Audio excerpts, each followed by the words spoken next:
S, good evening to all of you.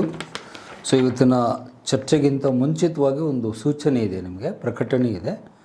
Santosh Lad foundation ಮತ್ತು ಧುರೀನ E learning platform ವತಿಯಿಂದ SSLC ಮತ್ತು second PUC ವಿದ್ಯಾರ್ಥಿಗಳಿಗಾಗಿ ಉಚಿತವಾಗಿ ಫ್ರೀಯಾಗಿ ಆನ್ಲೈನ್ನಲ್ಲಿ ಕ್ವಶನ್ ಪೇಪರ್ ಸಾಲ್ವಿಂಗ್ ಮಾಡುವಂಥ ಒಂದು ಯೋಜನೆಯನ್ನು ಯೋಜಿಸಲಾಗಿದೆ. ಈ ತಿಂಗಳು 10ನೇ ತಾರೀಕಿಂದ ಅಂದರೆ ಮಾರ್ಚ್ 10ರಿಂದ ಈ ತರಗತಿಗಳು ಆರಂಭ ಆಗುತ್ತೆ. ಅದಕ್ಕೋಸ್ಕರವಾಗಿ ನೀವು ಈ ಸಂತೋಷ್ ಲಾಡ್ ಫೌಂಡೇಶನ್ನ ಆ್ಯಪಿಗೆ ಹೋಗಿ ಅದನ್ನು ಡೌನ್ಲೋಡ್ ಮಾಡಿಕೊಂಡ್ರೆ SSLC ಮತ್ತು ಸೆಕೆಂಡ್ PUC ವಿದ್ಯಾರ್ಥಿಗಳು ಕ್ವಶನ್ ಪೇಪರನ್ನು ಫ್ರೀಯಾಗಿ ಸಾಲ್ವ್ ಮಾಡಲಿಕ್ಕೆ ಅಲ್ಲಿ ಅವಕಾಶ ಇದೆ. SSLCಯಲ್ಲಿ ಸಬ್ಜೆಕ್ಟ್ಸ್ ಬಂದು ಮ್ಯಾಥ್ಸು, ಸೈನ್ಸು, ಸೋಷಲ್ ಸೈನ್ಸು ಇರುತ್ತೆ. ಮತ್ತು ಸೆಕೆಂಡ್ PUCಯಲ್ಲಿ ಸೈನ್ಸ್ ಸ್ಟ್ರೀಮಲ್ಲಿ PCMB ಇದೆ. ಕಾಮರ್ಸಲ್ಲಿ ಅಕೌಂಟ್ಸು, ಸ್ಟ್ಯಾಟಿಸ್ಟಿಕ್ಸ್, ಎಕನಾಮಿಕ್ಸ್ ಇದೆ. ಆರ್ಟ್ಸ್ ವಿದ್ಯಾರ್ಥಿಗಳಿಗೆ ಎಕನಾಮಿಕ್ಸ್, ಪೊಲಿಟಿಕಲ್ ಸೈನ್ಸ್, ಹಿಸ್ಟ್ರಿ ಮತ್ತು ಜಾಗ್ರಫಿ ಇದೆ. ಸೊ ಇವಿಷ್ಟು ಫ್ರೀಯಾಗಿ ಕ್ವಶನ್ ಪೇಪರ್ ಸಾಲ್ವನ್ನು ಆನ್ಲೈನ್ನಲ್ಲಿ ನೀವು ಮಾಡಿಕೊಳ್ಬೇಕು. ಇದರ ಒಂದು ಪ್ರಯೋಜನವನ್ನು ಎಲ್ಲ SSLC ಮತ್ತು ಸೆಕೆಂಡ್ PUC ವಿದ್ಯಾರ್ಥಿಗಳು ಪಡ್ಕೊಳ್ಬೇಕು ಮತ್ತು ಇದನ್ನು ಆ್ಯಪನ್ನು ನೀವು ಡೌನ್ಲೋಡ್ ಮಾಡ್ಕೋಬೇಕು ಅಂತ ನಿಮಗೆ ಗಮನಕ್ಕೆ ತರಲಾಗಿದೆ. ಮಾರ್ಚ್ 10ರಿಂದ ಇದು ಆರಂಭ ಆಗುತ್ತೆ. Thank you. ಸೊ ಈಗ ನಮ್ಮ ಚರ್ಚೆಯನ್ನು ನಾವು ಆರಂಭಿಸಬೇಕು. ರೈಟಿಂಗ್ ಸ್ಲೈಡ್ ಕೂಡ. So today's discussion is the viceroy lord Lytton. ಇಲ್ಲಿವರೆಗೆ ನಾವು ಹಿಂದೆ ಆದಂಥ ಬೆಳವಣಿಗೆಗಳ ಬಗ್ಗೆ ನೋಡಿದ್ವಿ, ಬ್ರಿಟಿಷರ ಆಡಳಿತದಲ್ಲಿ ಏನೇನಾಯಿತು ಅಂತ. ಸೊ ಈಗ ವೈಸ್ರಾಯ್ಗಳ ಆಡಳಿತ ಆರಂಭ ಆಗುತ್ತೆ. ಆ ವೈಸ್ರಾಯ್ಗಳಲ್ಲಿ ಮೊದಲನೇ ವ್ಯಕ್ತಿ, ಚರ್ಚೆಗೆ ನಾವು ತೆಗೆದುಕೊಳ್ಬೇಕಾದಂಥ ಮೊದಲನೇ ವ್ಯಕ್ತಿ ಯಾರು ಅಂತಂದರೆ ಲಾರ್ಡ್ ಲಿಟ್ಟನ್ ಅಂತ ಹೇಳ್ತೀವಿ. ಸೊ ಇವನನ್ನೇ ಆರಂಭದಲ್ಲಿ ಯಾಕೆ ತೆಗೆದುಕೊಂಡ್ವಿ ಅಂತ ಹೇಳಿದರೆ, Lord Lytton is a bad model of viceroy. 1876ಇಂದ 1880 ಇದು ಅವನ ಅಧಿಕಾರಾವಧಿ. ಸೊ ಇವನನ್ನು ಬ್ಯಾಡ್ ಮಾಡೆಲ್ ಆಫ್ ಅಡ್ಮಿನಿಸ್ಟ್ರೇಷನ್ಗೆ ತೆಗೆದುಕೊಳ್ತೀವಿ. Not a good model. ಇವನ ಆಡಳಿತದಲ್ಲಿ ಭಾರತೀಯರಿಗೆ ಒಳ್ಳೆಯದೇನೂ ಆಗಲಿಲ್ಲ, ಎಲ್ಲ ಭಾರತೀಯರಿಗೆ ವಿರುದ್ಧವಾದದ್ದನ್ನೇ ಅವನು ನಮ್ಮ ದೇಶಕ್ಕೆ ಮಾಡ್ತಾನೆ. ಸೊ ಆ್ಯಂಟಿ ಇಂಡಿಯನ್ ಇನ್ ಅಪ್ರೋಚ್ ಅಂತ ಹೇಳ್ತೀವಿ. ಭಾರತ ವಿರೋಧಿಯಾದಂಥ ಆಡಳಿತವನ್ನು ಲಾರ್ಡ್ ಲಿಟ್ಟನ್ ಈ ದೇಶಕ್ಕೆ ಕೊಡ್ತಾನೆ. ಸೊ ಅವನು ನಮ್ಮ ದೇಶದಲ್ಲಿ ಇದ್ದಿದ್ದು ಕೇವಲ 4 ವರ್ಷ, 1876ಇಂದ 1880ವರೆಗೆ. ಬಟ್ ಈ 4 ವರ್ಷದಲ್ಲಿ ಸಾಕಷ್ಟು ತೊಂದರೆಗಳನ್ನು, ಭಾರತಕ್ಕೆ ಅಪಾಯವಾಗುವಂಥ ನೀತಿಗಳನ್ನು ಅವನು ಆಡಳಿತದಲ್ಲಿ ಮಾಡ್ತಾ ಬರ್ತಾನೆ. ಸೊ ಅವನು ಏನೇನು ಮಾಡಿದ ಅನ್ನೋದನ್ನು ನಾವೀಗ ಒಂದೊಂದಾಗಿ ನೋಡಬೇಕು. ನಿಮ್ಮ ಸ್ಲೈಡಲ್ಲಿ ಫಸ್ಟ್ ಪಾಯಿಂಟ್ ಬರ್ತಾ ಇದೆ, ಇಂಪೀರಿಯಲ್ ದರ್ಬಾರ್. ಫಸ್ಟ್ ಅವನ ಕಾಲದ ಘಟನೆ ಅಂದರೆ ಇಂಪೀರಿಯಲ್ ದರ್ಬಾರ್. ಸೊ ಈಗ ಅದರ ಮುಂದಿನ ಪೇಜಿಗೆ ಹೋಗಿ, ಸಿಂಗಲ್ ಪೇಜಿಗೆ ಹೋಗಿ. ಎಸ್, ಇಂಪೀರಿಯಲ್ ದರ್ಬಾರ್ ಈ ಘಟನೆ ನಡೆದಿದ್ದು 1877ರಲ್ಲಿ ಬಂಗಾಳದಲ್ಲಿ ನಡೆಯುತ್ತೆ. ಬಂಗಾಳದಲ್ಲಿ ಈ ಒಂದು ಸಮಾರಂಭ ನಡೆಯುತ್ತೆ. ಸೊ ಇಲ್ಲಿ ಘಟನೆ ಏನು ಅಂತ ಅದರ ವಿವರ ನಿಮಗೆ ಕೊಡೋದಾದರೆ, ಬ್ರಿಟಿಷ್ ಪಾರ್ಲಿಮೆಂಟು ತಮ್ಮ ದೇಶದ ರಾಣಿಗೆ ಒಂದು ಬಿರುದನ್ನು ದಯಪಾಲನೆ ಮಾಡಿತ್ತು. ಅದನ್ನು ಎಂಪ್ರೆಸ್ ಆಫ್ ಇಂಡಿಯಾ ಅಂತ ಕರೀತಾರೆ. ಅಂದರೆ ಭಾರತದ ರಾಣಿ. ಎಂಪ್ರೆಸ್ ಅಂದರೆ ಮಹಾರಾಣಿ ಅಂತ. ಎಂಪ್ರೆಸ್ ಆಫ್ ಇಂಡಿಯಾ ಅನ್ನುವಂಥ ಬಿರುದನ್ನು, ಟೈಟಲನ್ನು ಯಾರಿಗೆ ಕೊಟ್ಟಿದ್ದರು ಅಂದರೆ ಆ ದೇಶದ ಮಹಾರಾಣಿಗೆ ಕೊಟ್ಟಿದ್ದರು. Queen of England. Queen of England. So ಇಂಗ್ಲೆಂಡಿನ ರಾಣಿಗೆ ಈ ಬಿರುದನ್ನು ಕೊಡಲಾಗಿತ್ತು. ಸೊ ಬಿರುದನ್ನು ಕೊಟ್ಟವರು ಯಾರು ಅಂತ ಹೇಳಿದರೆ ಆ ದೇಶದ ಪಾರ್ಲಿಮೆಂಟು, ಇಂಗ್ಲೆಂಡಿನ ಪಾರ್ಲಿಮೆಂಟು. ಎಂಪ್ರೆಸ್ ಆಫ್ ಇಂಡಿಯಾ, ಭಾರತದ ಸಾಮ್ರಾಜ್ಞಿ ಅಂತ ಬಿರುದು ಕೊಟ್ಟಿದ್ರು. ಬಿರುದು ಮಹಾರಾಣಿಗೆ ಕೊಟ್ಟಿದ್ರೆ ಲಾರ್ಡ್ ಲಿಟ್ಟನ್ ಏನು ಮಾಡ್ತಾನೆ ಅಂದರೆ, ನಮ್ಮ ದೇಶದಲ್ಲಿ ಒಂದು ಅದ್ಧೂರಿ ಸಮಾರಂಭವನ್ನು ಏರ್ಪಡಿಸ್ತಾನೆ. ಇದನ್ನು ಸೆಲೆಬ್ರೇಟ್ ಮಾಡಲಿಕ್ಕಾಗಿ ಅದ್ಧೂರಿಯಾದಂತಹ ಒಂದು ಸಮಾರಂಭ ಕಾರ್ಯಕ್ರಮವನ್ನು ಅವನು ಏರ್ಪಡಿಸ್ತಾನೆ ಭಾರತದಲ್ಲಿ. ಅವನು ಆರ್ಗನೈಸ್ ಮಾಡೋದು ಇಂಡಿಯಾದಲ್ಲಿ. ಆದರೆ ಆ ಸಮಯದಲ್ಲಿ ನಮ್ಮ ದೇಶದ ಪರಿಸ್ಥಿತಿ ಏನಿತ್ತು ಅಂತ ಹೇಳಿದರೆ, 1877ರಲ್ಲಿ ಭೀಕರವಾದ ಬರಗಾಲ ಇತ್ತು. ಬಹುಶಃ ನಮ್ಮ ದೇಶದಲ್ಲೇ ನಾವು ನೋಡದೇ ಇರತಕ್ಕಂತಹ ಅತ್ಯಂತ ಕೆಟ್ಟದಾದಂಥ ಬರಗಾಲ. ಅದನ್ನು ಬಂಗಾಳದ ಬರಗಾಲ ಅಂತ ಕೂಡ ಕರೀತಾರೆ. The great famine of Bengal ಅಂತ ಹೇಳ್ತಾರೆ. ಒಂದು ಅಂದಾಜಿನ ಪ್ರಕಾರ 1.5 lakh ಪೀಪಲ್ ಹ್ಯಾಡ್ ಡೈಡ್. ಜನರು ಸಾವಿಗೆ ಈಡಾಗಿದ್ದರು. ಅಂದರೆ ನೀವು ಯೋಚನೆ ಮಾಡಿರಿ, ಬರಗಾಲ ಎಷ್ಟು ಗಂಭೀರವಾಗಿತ್ತು ಅನ್ನೋದನ್ನು ನೀವು ಇದರ ಮೇಲಿಂದ ತಿಳ್ಕೊಳ್ಬೋದು. 1.5 ಲಕ್ಷ ಜನ ಆಹಾರ ಇಲ್ಲದೆ, ಕುಡಿಯುವ ನೀರಿಲ್ಲದೇ ಸತ್ತು ಹೋಗಿದ್ರು. The great famine of Bengal ಅಂತ ಕರೀತಾರೆ. ಬಹುಶಃ ನಮ್ಮ ದೇಶದಲ್ಲಿ ಇದಕ್ಕಿಂತ ಕೆಟ್ಟ ಬರಗಾಲ ನಾವು ನೋಡಿಲ್ಲ ಇಲ್ಲಿವರೆಗೆ. ಅಂಥ ಒಂದು ಭೀಕರ ಬರಗಾಲ ಬಂಗಾಳದಲ್ಲಿದ್ದಾಗ ಲಾರ್ಡ್ ಲಿಟ್ಟನ್ ಏನು ಮಾಡ್ತಾನೆ, ಜನರ ಕಷ್ಟಕ್ಕೆ ಸ್ಪಂದಿಸುವುದರ ಬದಲಾಗಿ ಒಂದು ಮೋಜಿನ ಸಮಾರಂಭವನ್ನು ಏರ್ಪಡಿಸ್ತಾನೆ. ಅದಕ್ಕೆ ಇಂಪೀರಿಯಲ್ ದರ್ಬಾರ್ ಅಂತಾರೆ. ದರ್ಬಾರ್ ಅಂದರೆ ಅದು ಕಾರ್ಯಕ್ರಮ, ಇಂಪೀರಿಯಲ್ ಅಂದರೆ ತಮ್ಮ ಸಾಮ್ರಾಜ್ಯಕ್ಕೆ ಸಂಬಂಧಪಟ್ಟಿದ್ದು ಅಂತ.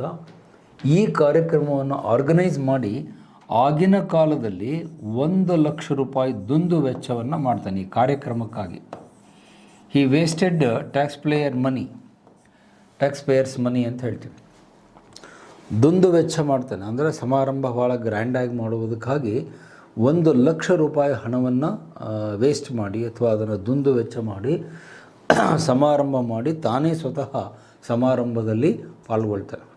ಬಹುಶಃ ಅವನ ಒಂದು ಸಮಾರಂಭ ಹೇಗಿತ್ತು ಅಂದರೆ, ಆ ಸಮಾರಂಭ ನೋಡಿದವರು ಇವನಿಗೆ ಯಾರೋ ಬಿರುದು ಕೊಟ್ಟಿದ್ದಾರೆ, ಟೈಟಲ್ ಕೊಟ್ಟಿದ್ದಾರೆ ಅನ್ನುವ ಮಟ್ಟಕ್ಕೆ ಅವನು ಅದನ್ನು ಮಾಡ್ತಾನೆ. ಆದರೆ ಜನಗಳು ದೇಶದಲ್ಲಿ ಬರಗಾಲದಿಂದ ಸಾವಿಗೀಡಾಗಿರ್ತಾರೆ. ಜಾನುವಾರುಗಳು, ದನಕರುಗಳು ಸಾಯ್ತವೆ, ಕುಡಿಲಿಕ್ಕೆ ನೀರಿಲ್ಲಲ್ಲ, ಆಹಾರ ಇರಲ್ಲ. Very bad situation in India ಅಂತ ಹೇಳ್ತೀವಿ.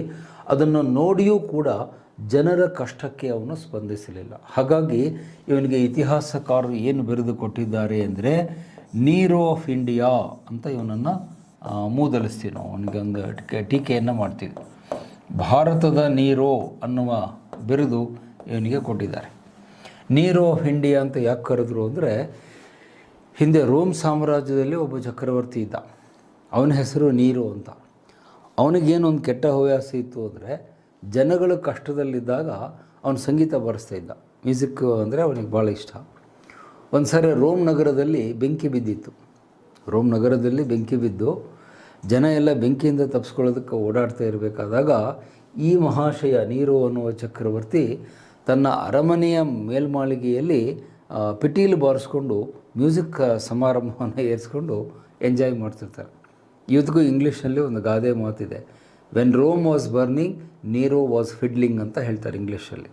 ಅಂದರೆ ರೋಮ್ ನಗರ ಹತ್ತಿ ಉರಿಬೇಕಾದಾಗ ನೀರೋ ಚಕ್ರವರ್ತಿ ಪಿಟೀಲು ಬಾರಿಸ್ತಿದ್ದ ಅಂತ. ಹಾಗಾಗಿ ನಮ್ಮ ದೇಶದಲ್ಲಿ ಜನರು ಬರಗಾಲದಿಂದ ಸಾಯ್ತಾ ಇದ್ದರೆ ಲಾರ್ಡ್ ಲಿಟ್ಟನ್ ಜನರ ಕಷ್ಟಕ್ಕೆ ಸ್ಪಂದಿಸದೆ ಒಂದು ಮೋಜಿನ ಕಾರ್ಯಕ್ರಮ ಏರ್ಪಡಿಸಿ ಜನರ ದುಡ್ಡನ್ನು, ಕಷ್ಟಪಟ್ಟು ತೆರಿಗೆ ಕಟ್ಟಿದಂಥ ದುಡ್ಡನ್ನು ವೇಸ್ಟ್ ಮಾಡಿದ್ರಿಂದ ನಾವು ಇವನಿಗೆ ಭಾರತದ ನೀರು ಅಂತ ಕರಿತೀವಿ. ಇನ್ನೂ ಕೆಲವರು ಇತಿಹಾಸಕಾರರು ಇವನನ್ನು ಏನಂತ ಕರೀತಾರೆ, ಹಾರ್ಟ್ಲೆಸ್ ವೈಸ್ರಾಯ್ ಅಂತ ಕರೀತಾರೆ. ಹೃದಯವಿಲ್ಲದ ವೈಸ್ರಾಯ್, ಹಾರ್ಟ್ಲೆಸ್ ವೈಸ್ರಾಯ್ ಅಂತ ಹೇಳ್ತೀವಿ. ಅವನಿಗೆ ದಯೆ ಇಲ್ಲ, ನಿರ್ದಯನಾದ ವೈಸ್ರಾಯ್. ಇವನಿಗೆ ದಯೆ ಅನ್ನೋದೇ ಇಲ್ಲ, ಮಾನವೀಯತೆ ಅನ್ನೋದೇ ಇಲ್ಲ, ಅತ್ಯಂತ ಕ್ರೂರಿಯಾದಂಥ ಒಬ್ಬ ವೈಸ್ರಾಯ್ ಆಗಿದ್ದ ಅನ್ನುವ ಬಿರುದು ಇವನಿಗೆ ಬರುತ್ತೆ.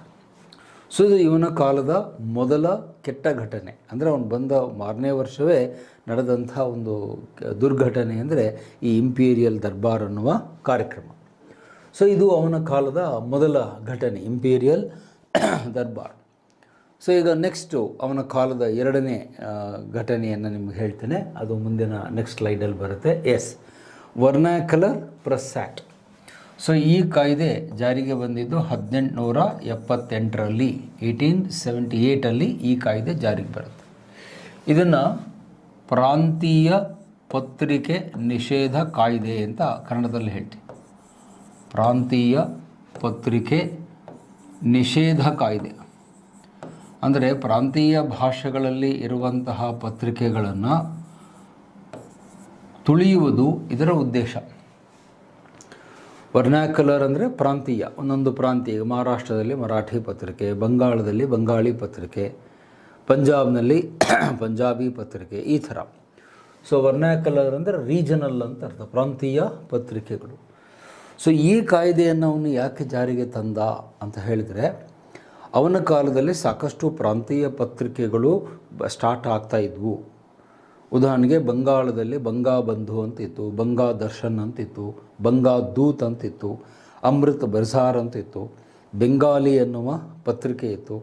ಇನ್ನೂ ಅನೇಕ ಪತ್ರಿಕೆಗಳು ಬಂಗಾಳದಲ್ಲಿ ಹುಟ್ಟಿಕೊಂಡಿದ್ದು. ಹಾಗೆ ನಮ್ಮ ಮಹಾರಾಷ್ಟ್ರಕ್ಕೆ ಬಂದರೆ ಕೇಸರಿ ಮತ್ತು ಮರಾಠ ಅನ್ನುವ ಪತ್ರಿಕೆಗಳು ಮಹಾರಾಷ್ಟ್ರದಲ್ಲಿ ಆರಂಭವಾಗಿದ್ದವು. ವಿಶೇಷವಾಗಿ ಕೇಸರಿ ಪತ್ರಿಕೆ ಭಾಳ ಸ್ಟ್ರಾಂಗ್ ಆಗಿತ್ತು ಮರಾಠಿ ಭಾಷೆಯಲ್ಲಿ. ನೀವು ಪಂಜಾಬಿಗೆ ಹೋದರೆ ಪಂಜಾಬ್ನಲ್ಲಿ ಭಾರತ್ ಮಾತಾ ಅನ್ನುವಂಥ ಪತ್ರಿಕೆ ಪಂಜಾಬ್ನಲ್ಲಿ ಬಹಳ ಚೆನ್ನಾಗಿ ಕೆಲಸ ಮಾಡ್ತಾಯಿತ್ತು. ಇನ್ನು ಮತ್ತು ಬೇರೆ ಬೇರೆ ಪ್ರಾಂತ್ಯಗಳಲ್ಲಿ ಅವರವರ ಭಾಷೆಯ ಪತ್ರಿಕೆಗಳು ಬರ್ತಾಯಿದ್ವು. ಸೊ ಇಲ್ಲಿ ಲಿಟ್ಟನ್ನನ ದುರಾಲೋಚನೆ ಏನು ಅಂದರೆ, ಈ ಪತ್ರಿಕೆಗಳನ್ನು ಬೆಳೆಯುವುದಕ್ಕೆ ಬಿಟ್ಟರೆ ನಮ್ಮ ಸಾಮ್ರಾಜ್ಯಕ್ಕೆ ಅಪಾಯ. ಏಕೆಂದರೆ ಪತ್ರಿಕೆಗಳು ಸಾಮ್ರಾಜ್ಯಕ್ಕೆ ಬೆದರಿಕೆಯನ್ನು ಒಡ್ತವೆ ಅನ್ನುವ ಚಿಂತನೆ ಅವನಲ್ಲಿದ್ದದಕ್ಕೆ ನಾವು ಅವನನ್ನು ಏನಂತ ಕರಿತೀವಿ, ಆ್ಯಂಟಿ ಪ್ರೆಸ್ ವೈಸ್ರಾಯ್. ಪತ್ರಿಕೆಯ ಸ್ವಾತಂತ್ರ್ಯದ ವಿರುದ್ಧವಾಗಿದ್ದಂತಹ ವೈಸ್ರಾಯ್ ಅವನು.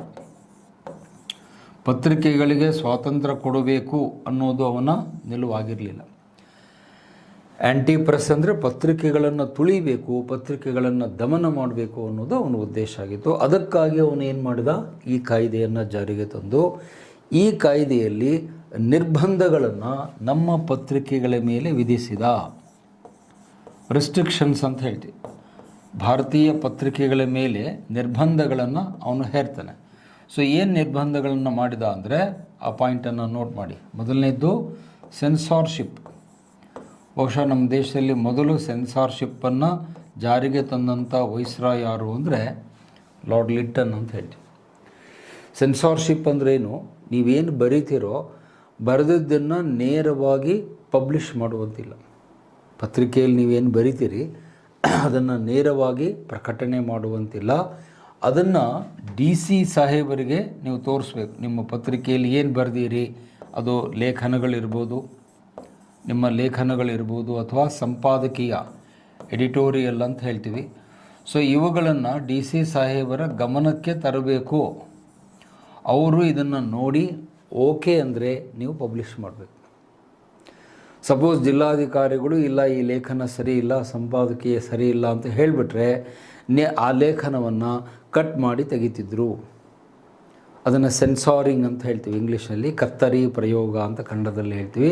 ಆ ಕತ್ತರಿ ಪ್ರಯೋಗವನ್ನು ಮಾಡಿ ಆ ಲೇಖನ ಸಂಪಾದಕೀಯವನ್ನು ತೆಗೆದು ಹಾಕಿಬಿಡ್ತಿದ್ರು. ಅಂದರೆ ಸಾಮಾನ್ಯವಾಗಿ ಭಾರತೀಯರು ಬ್ರಿಟಿಷರ ವಿರುದ್ಧ ಏನಾದರೂ ಲೇಖನಗಳನ್ನು ಬರೆದ್ರೆ, ಉಗ್ರವಾದ ಟೀಕೆಯನ್ನು ಮಾಡಿದರೆ, ವಿಮರ್ಶೆ ಮಾಡಿದರೆ ಅಂಥ ಲೇಖನಗಳನ್ನು ಪಬ್ಲಿಷ್ ಮಾಡಬೇಡ್ರಿ ಅಂತ ಅದರ ಅರ್ಥ. ಅಂದರೆ ಪತ್ರಿಕಾ ಸ್ವಾತಂತ್ರ್ಯವನ್ನು ಕಸಿದುಕೊಂಡಂಥ ವೈಸ್ರಾಯ್ ಯಾರು ಅಂದರೆ ಲಾರ್ಡ್ ಲಿಟ್ಟನ್ ಅಂತ ನಾವು ಹೇಳ್ತೀವಿ. ಇದು ಮೊದಲನೇ ರೆಸ್ಟ್ರಿಕ್ಷನ್. ಎರಡನೇ ರೆಸ್ಟ್ರಿಕ್ಷನ್ ಏನು ಅಂದರೆ ನಂಬರ್ ಆಫ್ ಕಾಪೀಸ್. ನೀವು ಎಷ್ಟು ಕಾಪಿಗಳನ್ನು ಪ್ರಿಂಟ್ ಮಾಡಬೇಕು ಅನ್ನೋದ್ರ ಮೇಲೆ ನಿರ್ಬಂಧ. ನೋಡಿ, ಅವನ ತಲೆ ಹೇಗೆ ಓಡ್ತಾ ಇದೆ ಅಂತ ನೀವು ಅಲ್ಲಿ ಯೋಚನೆ ಮಾಡಬೇಕು. ಅಂದರೆ ನಾನೀಗ ಒಂದು ಪತ್ರಿಕೆಯ ಮಾಲಕ ಅಂತ ತಿಳ್ಕೊಳ್ಳಿ. ನನಗೆ ಎಷ್ಟು ಬೇಕೋ ಅಷ್ಟು ಕಾಪಿಗಳನ್ನು ನಾನು ಪ್ರಿಂಟ್ ಮಾಡ್ತೇನೆ. ಯಾಕಂದ್ರೆ ದುಡ್ಡು ನಂದು, ಬಂಡವಾಳ ನಾನು ಹಾಕಿರ್ತೀನಿ. 1000 ಕಾಪಿನೋ 5000 ನನಗೆ ಎಷ್ಟು ಬೇಕೋ ಅಷ್ಟು ಪ್ರಿಂಟ್ ಮಾಡ್ತೀನಿ. ಆದರೆ ಈ ಕಾಯ್ದೆಯಲ್ಲಿ ಹಾಗಿರಲಿಲ್ಲ. ಎಷ್ಟು ಕಾಪಿಗಳನ್ನು ಪ್ರಿಂಟ್ ಮಾಡಬೇಕು ಅಂತ DC ಸಾಹೇಬರು ಡಿಸೈಡ್ ಮಾಡ್ತಾರೆ. ಜಿಲ್ಲಾಧಿಕಾರಿಗಳು ಹೇಳ್ತಾರೆ ನೀವು ಇಷ್ಟೇ ಕಾಪಿ ಪ್ರಿಂಟ್ ಮಾಡಬೇಕು ಅಂತ. ಅವ್ರು ಎಷ್ಟು ಹೇಳ್ತಾರೆ ಅಷ್ಟೇ ನಾನು ಪ್ರಿಂಟ್ ಮಾಡಬೇಕು. ಅದಕ್ಕಿಂತ ಜಾಸ್ತಿ ಪ್ರಿಂಟ್ ಮಾಡಿದರೆ ನನ್ನ ಮೇಲೆ ಕೇಸ್ ಆಗುತ್ತೆ, ನನ್ನ ಅರೆಸ್ಟ್ ಮಾಡ್ತಾರೆ, ನನ್ನ ಪತ್ರಿಕೆಯನ್ನು ಮುಚ್ಚಿಬಿಡ್ತಾರೆ. ಅಂದರೆ ಇದರ ಹಿಂದಿನ ಉದ್ದೇಶ ಏನು ಅಂತ ನಿಮಗೆ ಅರ್ಥ ಆಗಿರಬೇಕು. ಯಾವ ಪತ್ರಿಕೆ ತುಂಬ ಜನಪ್ರಿಯವಾಗಿತ್ತೋ, ಪಾಪ್ಯುಲರ್ ಆಗಿತ್ತೋ, ಆ ಪತ್ರಿಕೆಯ ಜಾಸ್ತಿ ಕಾಪಿಗಳನ್ನು ಪ್ರಿಂಟ್ ಮಾಡಲಿಕ್ಕೆ ಇವನು ಅವಕಾಶ ಮಾಡಿಕೊಡಲಿಲ್ಲ. ಅದರಿಂದ ಏನಾಗುತ್ತೆ, ಎಲ್ಲ ಜನರ ಕೈಗೆ ಸುದ್ದಿ ಹೋಗಲ್ಲ. ಈಗ 10,000 ಜನ ನಿಮ್ಮ ಪೇಪರ್ ಓದಬೇಕು ಅಂದ್ಕೊಂಡಾಗ ನೀವು ಬರೀ 2,000 ಕಾಪಿ ಪ್ರಿಂಟ್ ಮಾಡಿದರೆ ಇನ್ನು 8,000 ಜನರಿಗೆ ಓದೋಕ್ಕೆ ಕಾಪಿ ಸಿಗಲ್ಲ. That is a purpose. ಈ ದುರುದ್ದೇಶ ಇಟ್ಕೊಂಡು ಅವನು ಈ ನಿರ್ಬಂಧವನ್ನು ಮಾಡ್ತಾನೆ. ಹಾಗೆ ಇಂಟರ್ ಸ್ಟೇಟ್ ಸರ್ಕ್ಯುಲೇಷನನ್ನು ಬ್ಯಾನ್ ಮಾಡ್ತಾನೆ. ಇಂಟರ್ ಸ್ಟೇಟ್ ಅಂದ್ರೇನು, ಒಂದು ಪ್ರಾಂತ್ಯದಿಂದ ಇನ್ನೊಂದು ಪ್ರಾಂತ್ಯಕ್ಕೆ ನೀವು ಪತ್ರಿಕೆಯನ್ನು ಸರ್ಕ್ಯುಲೇಷನ್ ಮಾಡುವಂತಿಲ್ಲ. ಅಂದರೆ ಒಂದು ಎಕ್ಸಾಂಪಲ್ ಕೊಡ್ತೀನಿ, ನಿಮಗೆ ಬೇಗ ಅರ್ಥ ಆಗುತ್ತೆ. ಇಂಟರ್ಸ್ಟೇಟ್ ಸರ್ಕ್ಯುಲೇಷನನ್ನು ಬ್ಯಾನ್ ಮಾಡಿದ. ಅಂದರೆ ಈಗ ನೀವು ಬಂಗಾಳಿ ಪತ್ರಿಕೆ, ಬಂಗಾಳದ ಪತ್ರಿಕೆ ಬಂಗಾಳದಲ್ಲಷ್ಟೇ ಓಡಬೇಕು. ನೀವು ಬಂಗಾಳದ ಪತ್ರಿಕೆ ತಂದು ಮೈಸೂರಿನಲ್ಲಿ ಮಾರಾಟ ಮಾಡೋಂಗಿಲ್ಲ, ಅಥವಾ ಮೈಸೂರಲ್ಲಿರೋ ಪೇಪರ್ ತೊಗೊಂಡೋಗಿ ಮಹಾರಾಷ್ಟ್ರದಲ್ಲಿ ಮಾರಾಟ ಮಾಡೋಂಗಿಲ್ಲ, ಮರಾಠಿ ಪತ್ರಿಕೆ ತೊಗೊಂಡು ಗುಜರಾತ್ನಲ್ಲಿ ಮಾರಾಟ ಮಾಡೋಂಗಿಲ್ಲ. ಆಯಾ ಪ್ರಾಂತ್ಯದ ಪತ್ರಿಕೆಗಳು ಆಯಾ ಪ್ರಾಂತ್ಯದಲ್ಲೇ ಇರಬೇಕು, ಆ ಪ್ರಾಂತ್ಯವನ್ನು ಬಿಟ್ಟು ಇನ್ನೊಂದು ಪ್ರಾಂತ್ಯಕ್ಕೆ ಹೋಗಬಾರ್ದು ಅನ್ನುವ ನಿರ್ಬಂಧವನ್ನು ಮಾಡ್ತಾನೆ. ಇಲ್ಲೂ ಕೂಡ ಅದರ ಉದ್ದೇಶ ಏನು, ಸುದ್ದಿ ಮಾಹಿತಿ ಜನಗಳಿಗೆ ತಲುಪಬಾರ್ದು. ಈಗ ಬಂಗಾಳದಲ್ಲಿ ಏನಾಗುತ್ತೆ ಅನ್ನೋದು ಮರಾಠಿಗರಿಗೆ ಗೊತ್ತಾಗಬಾರ್ದು, ಮಹಾರಾಷ್ಟ್ರದಲ್ಲಿ ಏನಾಗುತ್ತೆ ಅನ್ನೋದು ಪಂಜಾಬಿಗೆ ಗೊತ್ತಾಗಬಾರ್ದು, ಪಂಜಾಬ್ನಲ್ಲಿ ಏನಾಗುತ್ತೆ ಅನ್ನೋದು ಮಡ್ರಾಸಲ್ಲಿರೋರಿಗೆ ಗೊತ್ತಾಗಬಾರ್ದು. ಈ ದುರುದ್ದೇಶ ಇಟ್ಕೊಂಡು ಅವನು ಈ ನಿಯಮ ಮಾಡ್ತಾನೆ. ಇಂಟರ್ಸ್ಟೇಟ್ ಸರ್ಕ್ಯುಲೇಷನ್ ಮಾಡಕೂಡದು ಅನ್ನುವ ಆದೇಶ ಮಾಡ್ತಾನೆ. ಹಾಗೆ ಇದೇ ಒಂದು ಕಾಯ್ದೆಯಲ್ಲಿರುವ ಇನ್ನೊಂದು ಮುಖ್ಯವಾದ ನಿರ್ಬಂಧ ಅಂದರೆ ಈ increased the news print rate, increased the excise duty ಅಂತಾರೆ ಅದಕ್ಕೆ. ಆ್ಯಕ್ಚುಲಿ ಇಂಪೋರ್ಟ್ ಡ್ಯೂಟಿ ಅಂತನ್ರಿ ಅಥವಾ ಎಕ್ಸೈಸ್ ಡ್ಯೂಟಿ ಅನ್ರಿ, ಈಗಿನ ಕಾಲದಲ್ಲಿ ಅದನ್ನು ಇಂಪೋರ್ಟ್ ಡ್ಯೂಟಿ ಅಂತ ಹೇಳ್ತೀವಿ. ಆನ್ ನ್ಯೂಸ್ ಪ್ರಿಂಟ್ ಅಂದರೆ ಆ ಮುದ್ರಣ ಮಾಡುವಂಥ ಕಾಗದ ಏನಿದೆ, ಹಾಳೆ ಏನಿದೆ, ಅದರ ಮೇಲೆ ಇರುವಂತಹ ಸುಂಕವನ್ನು ಹೆಚ್ಚಿಗೆ ಮಾಡ್ತಾನೆ. ಸುಂಕವನ್ನು ಜಾಸ್ತಿ ಮಾಡಿದ, ಇನ್ಕ್ರೀಸ್ ಮಾಡಿದ. ಯಾವುದ್ರ ಮೇಲೆ? News print. ನ್ಯೂಸ್ ಪ್ರಿಂಟ್ ಅಂದರೆ ಪತ್ರಿಕೆಯನ್ನು ಪ್ರಿಂಟ್ ಮಾಡುವಂಥ ಕಾಗದ, ಹಾಳೆ. ಈ ಹಾಳೆ ನಮ್ಮ ದೇಶದಲ್ಲಿ ಆವಾಗ ಉತ್ಪಾದನೆ ಆಗ್ತಿರಲಿಲ್ಲ. ನಾವು ಅದನ್ನು ಇಂಗ್ಲೆಂಡಿಂದ ತರಿಸ್ಕೊಳ್ತಾ ಇದ್ವಿ. ನಮ್ಮ ದೇಶದಲ್ಲಿ ಇನ್ನೂ ಪೇಪರ್ ಮಿಲ್ಲು ಅವೆಲ್ಲ ಇರಲಿಲ್ಲ. ಇನ್ನೂ ನಮ್ಮ ದೇಶ ಈಗ ನಾವು ಬೆಳೆದಿದ್ದೇವೆ, ಅವಾಗೇನು ಇರಲಿಲ್ಲ. ಸೊ ಇವನೇನು ಯೋಚನೆ ಮಾಡಿದ ಅಂದರೆ ಆ ನ್ಯೂಸ್ ಪ್ರಿಂಟ್ ಮೇಲೆ ಇರುವಂತಹ ಡ್ಯೂಟಿ, ಅದಕ್ಕೆ ಇಂಪೋರ್ಟ್ ಡ್ಯೂಟಿ ಅಂತಾರೆ, ಎಕ್ಸೈಸ್ ಡ್ಯೂಟಿ ಅಂತಾರೆ, ಆ ಒಂದು ಸುಂಕವನ್ನು ಜಾಸ್ತಿ ಮಾಡಿಬಿಟ್ರೆ ನಿಮ್ಮ ಖರ್ಚು ಏನಾಗುತ್ತೆ? ಜಾಸ್ತಿ ಆಗುತ್ತೆ. ಪ್ರೊಡಕ್ಷನ್ ಕಾಸ್ಟ್ ಅಂತೀವಿ ನಾವು ಅದಕ್ಕೆ ಕನ್ನಡದಲ್ಲಿ. ಉತ್ಪಾದನಾ ವೆಚ್ಚ. ನಿಮ್ಮ ಉತ್ಪಾದನಾ ವೆಚ್ಚ ಜಾಸ್ತಿ ಆಯಿತು ಅಂದರೆ ನೀವೇನು ಮಾಡಬೇಕು? ಪೇಪರ್ನ ಬೆಲೆಯನ್ನು ಜಾಸ್ತಿ ಮಾಡಬೇಕು, ನ್ಯೂಸ್ ಪೇಪರ್ ಬೆಲೆಯನ್ನು ಜಾಸ್ತಿ ಮಾಡಬೇಕು. ನಿಮಗೆ ಗೊತ್ತಿದೆ, ಆಗಿನ ಕಾಲದಲ್ಲಿ ಜನ ದುಡ್ಡು ಕೊಟ್ಟು ಪತ್ರಿಕೆ ಓದುವವರ ಸಂಖ್ಯೆ ಬಹಳ ಕಡಿಮೆ ಇತ್ತು. ಸೊ ನೀವು ಪೇಪರ್ ಬೆಲೆ ಏರಿಸ್ಬಿಟ್ರೆ ಜನ ಯಾರೂ ನಿಮ್ಮ ಪತ್ರಿಕೆ ಖರೀದಿ ಮಾಡಲ್ಲ. ಖರೀದಿ ಮಾಡಲಿಲ್ಲ ಅಂದರೆ ನೀವಲ್ಲಿ ಏನು ಬರೆದಿದ್ದೀರೋ ಆ ಮಾಹಿತಿ ಜನರನ್ನು ತಲುಪಲ್ಲ. ಅಂದರೆ ಒಂಥರ ಇಂಡೈರೆಕ್ಟ್ಲಿ ನಮ್ಮ ಪತ್ರಿಕೆಗಳನ್ನು ತುಳಿಲಿಕ್ಕೆ ಅವನ ಆಮದು ಸುಂಕವನ್ನು ಜಾಸ್ತಿ ಮಾಡಿದ ಅಂತ. ಸೊ ಈ ಎಲ್ಲ ನಿರ್ಬಂಧಗಳ ಮೂಲಕ ಅವನ ಉದ್ದೇಶ ಏನಾಗಿತ್ತು ಅಂದರೆ ಪತ್ರಿಕಾ ಸ್ವಾತಂತ್ರ್ಯವನ್ನು ಅಪಹರಿಸಬೇಕು. ಪತ್ರಿಕೆಗಳು ಸ್ವತಂತ್ರವಾಗಿ ಕೆಲಸ ಮಾಡಬಾರ್ದು, ಪ್ರಾಂತೀಯ ಪತ್ರಿಕೆಗಳು ಜನರ ಬಳಿಗೆ ರೀಚ್ ಆಗಬಾರ್ದು, ತಲುಪಬಾರ್ದು ಅನ್ನುವ ದುರುದ್ದೇಶ ಇಟ್ಕೊಂಡು ಅವನು ಈ ಕಾಯ್ದೆಯನ್ನು ಮಾಡ್ತಾನೆ. ಹಾಗಾಗಿ ಲಾರ್ಡ್ ಲಿಟ್ಟನ್ಗೆ ಏನು ಇನ್ನೊಂದು ಬಿರುದು ಕೊಟ್ಟಿದ್ದೇವೆ ಅಂದರೆ he is the hijacker of the freedom of press ಅಂತೀವಿ. ಪತ್ರಿಕಾ ಸ್ವಾತಂತ್ರ್ಯದ ಅಪಹರಣಕಾರ ಯಾರು ಅಂದರೆ ಲಾರ್ಡ್ ಲಿಟ್ಟನ್ ಅಂತ ಹೇಳ್ತೀವಿ. ಅಲ್ಲೊಂದು ಇಂಟ್ರೆಸ್ಟಿಂಗ್ ಪಾಯಿಂಟ್ ನಿಮಗೆ ಹೇಳಲೇಬೇಕು ನಾನು. ಈ ನಿರ್ಬಂಧಗಳೇನಿವೆ ಇದು ಕೇವಲ ಪ್ರಾಂತೀಯ ಪತ್ರಿಕೆಗಳಿಗೆ ಮಾತ್ರ ಅನ್ವಯ ಆಗ್ತಿತ್ತೆ ಹೊರತು not for English paper. English ಪತ್ರಿಕೆಗಳಿಗೆ ಈ ಕಾಯ್ದೆ ಅಪ್ಲೈ ಆಗ್ತಿರಲಿಲ್ಲ. ನೀವು ಇಂಗ್ಲೀಷ್ನಲ್ಲಿ ಯಾವ ಪೇಪರ್ ಆದರೂ ಮಾಡಿರಿ, ಎಷ್ಟಾದರೂ ಪ್ರಿಂಟ್ ಮಾಡಿರಿ, ಯಾವುದೇ ರೆಸ್ಟ್ರಿಕ್ಷನ್ ಇಲ್ಲ. ಇಂಗ್ಲೀಷ್ ಪತ್ರಿಕೆಗಳಿಗೆ ಈ ಕಾಯ್ದೆ ಅನ್ವಯ ಆಗ್ತಿರಲಿಲ್ಲ. ಹಾಗಾಗಿ ನಮ್ಮ ಕೆಲವು ನಾಯಕರು ಏನು ಮಾಡಿದರು, ಕೊನೆ ಘಳಿಗೆಯಲ್ಲಿ ತಮಿಳು ಪತ್ರಿಕೆಯನ್ನು ಮಾಡಬೇಕು ಅಂದ್ಕೊಂಡವರು ಇಂಗ್ಲೀಷ್ ಪತ್ರಿಕೆಯನ್ನಾಗಿ ಅದನ್ನು ಕನ್ವರ್ಟ್ ಮಾಡ್ತಾರೆ. ಆ ಪತ್ರಿಕೆ ಬೇರೆ ಯಾವುದೂ ಅಲ್ಲ. ಇವತ್ತು ನೀವು ಕಾಂಪಿಟೇಟಿವ್ ಎಕ್ಸಾಮಿಗೆ ಇಂಗ್ಲೀಷ್ ಮೀಡಿಯಮ್ದವರು ಯಾವುದು ಭಾಳ ಇಂಪಾರ್ಟೆಂಟ್ ಪೇಪರು ಅಂತ ಓದ್ತಿರೋ ದ ಹಿಂದೂ ಪೇಪರ್, ಇದು ಸ್ಟಾರ್ಟ್ ಆಗಿದ್ದೆ 1878. ಈ ಪೇಪರ್ ಸ್ಟಾರ್ಟ್ ಆಗಿದ್ದೆ ಇವನ ಕಾಲದಲ್ಲಿ, ಅದು ಕರೆಕ್ಟಾಗಿ ನೆನ್ಪಿಟ್ಕೊಳ್ಳಿ. ಮಡ್ರಾಸಲ್ಲಿ ಸ್ಟಾರ್ಟ್ ಆಗುತ್ತೆ. ಮಡ್ರಾಸಲ್ಲಿ ಹಿಂದೂ ಅನ್ನುವಂಥ ಪತ್ರಿಕೆ ಸ್ಟಾರ್ಟ್ ಆಗುತ್ತೆ. ಕಾರಣ ಏನು ಅಂದರೆ ಇಂಗ್ಲೀಷ್ ಪೇಪರಿಗೆ ಈ ಕಾಯ್ದೆ ಅನ್ವಯ ಆಗಲ್ಲ. ನೀವು ಎಷ್ಟು ಕಾಪೀಸ್ ಆದರೂ ಪ್ರಿಂಟ್ ಮಾಡಿರಿ, ಎಲ್ಲಾದರೂ ಸರ್ಕ್ಯುಲೇಟ್ ಮಾಡಿರಿ, ನಿಮಗೆ ಯಾವುದೇ ಟ್ಯಾಕ್ಸ್ ಇಲ್ಲ, ಪ್ಲಸ್ ಸೆನ್ಸಾರ್ಶಿಪ್ ಇಲ್ಲ. ನೀವು ಇಂಗ್ಲೀಷ್ ಪತ್ರಿಕೆ ಮಾತ್ರ ಅದನ್ನು DC ಅವರು ಸೆನ್ಸಾರ್ ಮಾಡಲ್ಲ. ಬಹುಶಃ ನಿಮಗೆ ಕಾಮನ್ ಸೆನ್ಸಿಂದ ಅರ್ಥ ಆಗುತ್ತೆ ಯಾಕೆ ಸೆನ್ಸಾರ್ ಮಾಡಲ್ಲ ಅಂದರೆ ಆ ಪತ್ರಿಕೆ ಇಂಗ್ಲೀಷು, ಆಗಿನ ಕಾಲದಲ್ಲಿ ಇಂಗ್ಲೀಷ್ ಓದೋರ ಸಂಖ್ಯೆನೇ ಕಡಿಮೆ ಇತ್ತು. ಹಾಗಾಗಿ ನೀವು ಅದನ್ನು ಮಾರಿದ್ರೆಷ್ಟು ಬಿಟ್ಟರೆಷ್ಟು. ಆ್ಯಕ್ಚುಲಿ ಈ ಪತ್ರಿಕೆಯನ್ನು ತಮಿಳು ಪತ್ರಿಕೆಯನ್ನಾಗಿ ಮಾಡಬೇಕು ಅಂತ ಹೊರಟಿರ್ತಾರೆ. ಯಾರು? ಜಿ ಸುಬ್ರಹ್ಮಣ್ಯ ಅಯ್ಯರ್. ಈ ಪತ್ರಿಕೆಯನ್ನು ಸ್ಟಾರ್ಟ್ ಮಾಡಿದವರು ಯಾರು ಅಂದರೆ ಜಿ ಸುಬ್ರಹ್ಮಣ್ಯ ಅಯ್ಯರ್. ಅವ್ರ ಹೆಸರನ್ನೇ ಬಿಟ್ಕೊಳ್ಳಿ. ಈ ಪತ್ರಿಕೆಯ ಸಂಸ್ಥಾಪಕರು ಜಿ ಸುಬ್ರಹ್ಮಣ್ಯ ಅಯ್ಯರ್. ಈ ಹಿಂದೂ ಪತ್ರಿಕೆಯನ್ನು ಸ್ಟಾರ್ಟ್ ಮಾಡಿದವರು. ಇವರು ಏನು ಯೋಚನೆ ಮಾಡ್ತಾರೆ ಅಂದರೆ ನಾವು ತಮಿಳು ಪತ್ರಿಕೆಯನ್ನು ಸ್ಟಾರ್ಟ್ ಮಾಡಿದರೆ ನಮಗೆ ಇವೆಲ್ಲ ತೊಂದರೆಗಳು ಬರ್ತವೆ, ಅದು ಬೇಡವೇ ಬೇಡ ಅಂತ ಹೇಳಿ ಇಂಗ್ಲೀಷ್ ಪೇಪರನ್ನು ಸ್ಟಾರ್ಟ್ ಮಾಡ್ತಾರೆ. ನೀವು ಕರೆಕ್ಟಾಗಿ ಪೇಪರ್ ಓದ್ತಾ ಇದ್ದೀರಿ ದಿನಾಲು, ಈಗಲೂ ನೀವು ಅಬ್ಸರ್ವ್ ಮಾಡಿರಿ, ಆ ಹಿಂದೂ ಪತ್ರಿಕೆಯ ಟೈಟಲ್ ಕೆಳಗಡೆ ಪ್ರತಿ ದಿವಸ ಒಂದು ಲೈನ್ ಪ್ರಿಂಟ್ ಮಾಡ್ತಾರೆ. ನೀವು ನೋಡಿದ್ದೀರೋ ಎಲ್ಲೋ ಗೊತ್ತಿಲ್ಲ. India's largest English news paper since 1878 ಅಂತ ಇರುತ್ತೆ. ನೀವಾಗ ನನ್ನ ಕ್ಲಾಸ್ ಮುಗಿದ್ಮೇಲೆ ನೋಡಿರಿ, ಪೇಪರ್ ತೆಗೆದು ನೋಡಿರಿ, ಈಗ ಮತ್ತೆ ಎದ್ದು ಹೋಗ್ಬೇಡ್ರಿ ಪಾಠ ಬಿಟ್ಟು, ಕ್ಲಾಸ್ ಮುಗಿದ್ಮೇಲೆ ನೋಡಿರಿ. ಈಗೂ ದಿನಾಲೂ ಪತ್ರಿಕೆಯಲ್ಲಿ ಪ್ರಿಂಟ್ ಆಗುತ್ತೆ, India's first national news paper since 1878 ಅಂತ ಪ್ರಿಂಟ್ ಆಗುತ್ತೆ. ಈ 1878 ಅಂದಾಗ ನಿಮಗೆ ಯಾರು ನೆನಪಾಗಬೇಕು ಅಂದರೆ ಲಾರ್ಡ್ ಲಿಟ್ಟನ್ ನೆನಪಾಗಬೇಕು. 1878 ಅಂದ್ಕೊಳ್ಳಿ ಲಾರ್ಡ್ ಲಿಟ್ಟನ್ ನೆನಪಿಗೆ ಬರ್ತಾನೆ. ಇವತ್ತಿಗೂ ನೀವು ಹಿಂದೂ ಪೇಪರನ್ನು ಕೈಯಲ್ಲಿ ತೊಗೊಂಡ್ರೆ ನಮಗೆ ಲಾರ್ಡ್ ಲಿಟ್ಟನ್ ನೆನಪಾಗ್ತಾನೆ. ಆ ಇಂಗ್ಲೀಷ್ ಪತ್ರಿಕೆ ಬರಲಿಕ್ಕೆ ಇವನೇ ಕಾರಣ, ಇಲ್ಲದೆ ಹೋದರೆ ಅದು ತಮಿಳು ಪತ್ರಿಕೆಯಾಗಿ ಮಡ್ರಾಸಲ್ಲಿ ಸ್ಟಾರ್ಟ್ ಆಗ್ತಿತ್ತು. ಸೊ ಹಾಗಾಗಿ ಈ ಕಾಯ್ದೆ ಏನನ್ನು ತೋರಿಸ್ಕೊಡುತ್ತೆ ಅಂದರೆ ಅವನ ಪ್ರಜಾಪ್ರಭುತ್ವ ವಿರೋಧಿ ನಿಲುವನ್ನು ತೋರಿಸುತ್ತೆ. ಹಿ ವಾಸ್ ಆ್ಯಂಟಿ ಡೆಮೋಕ್ರೆಟಿಕ್, ಡೆಮೋಕ್ರಸಿಯಲ್ಲಿ ಅವನಿಗೆ ನಂಬಿಕೆ ಇರಲಿಲ್ಲ, ಪತ್ರಿಕೆ ಸ್ವಾತಂತ್ರ್ಯ ಕೊಡುವುದಕ್ಕೆ ಅವನು ಸಿದ್ಧ ಇರಲಿಲ್ಲ. ಮತ್ತು ನಮ್ಮ ಪತ್ರಿಕೆಗಳ ಕಂಡು ಅವನಿಗೆ ಸ್ವಲ್ಪ ಭಯ ಸ್ಟಾರ್ಟ್ ಆಗಿತ್ತು. ಈ ಪತ್ರಿಕೆಗಳು ಬೆಳೆದು ಬಿಟ್ಟರೆ ಬ್ರಿಟಿಷರಿಗೆ ತೊಂದರೆಯಾಗುತ್ತೆ ಅನ್ನುವ ಒಂದು ಭಯ ಅವನ ಮನಸ್ಸಲ್ಲಿತ್ತು. ಹಾಗಾಗಿ ನಮ್ಮ ಬಂಗಾಳಿ ಪತ್ರಿಕೆ, ಮರಾಠಿ ಪತ್ರಿಕೆ, ಪಂಜಾಬಿ ಪತ್ರಿಕೆ ಮತ್ತು ಬೇರೆ ಬೇರೆ ಭಾಷೆಯ ಪತ್ರಿಕೆಗಳನ್ನು ತುಳಿಲಿಕ್ಕೆ, ದಮನ ಮಾಡಲಿಕ್ಕೆ ಈ ಕಾಯ್ದೆಯನ್ನು ಜಾರಿಗೆ ತಂದ. ಹಾಗಾಗಿ ಈ ವರ್ನಾಕಲರ್ ಪ್ರೆಸ್ ಆ್ಯಕ್ಟ್ ಅನ್ನೋದು ಲಾರ್ಡ್ ಲಿಟ್ಟನ್ನನ ಕೆಟ್ಟ ಮನೋಭಾವನೆಯನ್ನು ಅಥವಾ ಅವನ ಒಂದು ದುರುದ್ದೇಶವನ್ನು ಅದು ನಮಗೆ ಸ್ಪಷ್ಟಪಡಿಸುತ್ತೆ ಅನ್ನೋದನ್ನು ನೆನಪಿಟ್ಕೊಳ್ಳಿ. ಸೊ ಇದು ಅವನ ಕಾಲದ ಎರಡನೇ ಘಟನೆ. ಸೊ ಈಗ ನೆಕ್ಸ್ಟು ಮುಂದಿನ ಇನ್ನೊಂದು ಕಾಯ್ದೆಗೆ ನಾನೀಗ ಹೋಗ್ತೇನೆ. ನೆಕ್ಸ್ಟ್ ಪಾಯಿಂಟಲ್ಲಿದೆ ಆರ್ಮ್ಸ್ ಆ್ಯಕ್ಟ್. ಇದು ಕೂಡ 1878ರಲ್ಲಿ ಜಾರಿಗೆ ಬಂದ ಕಾಯ್ದೆ.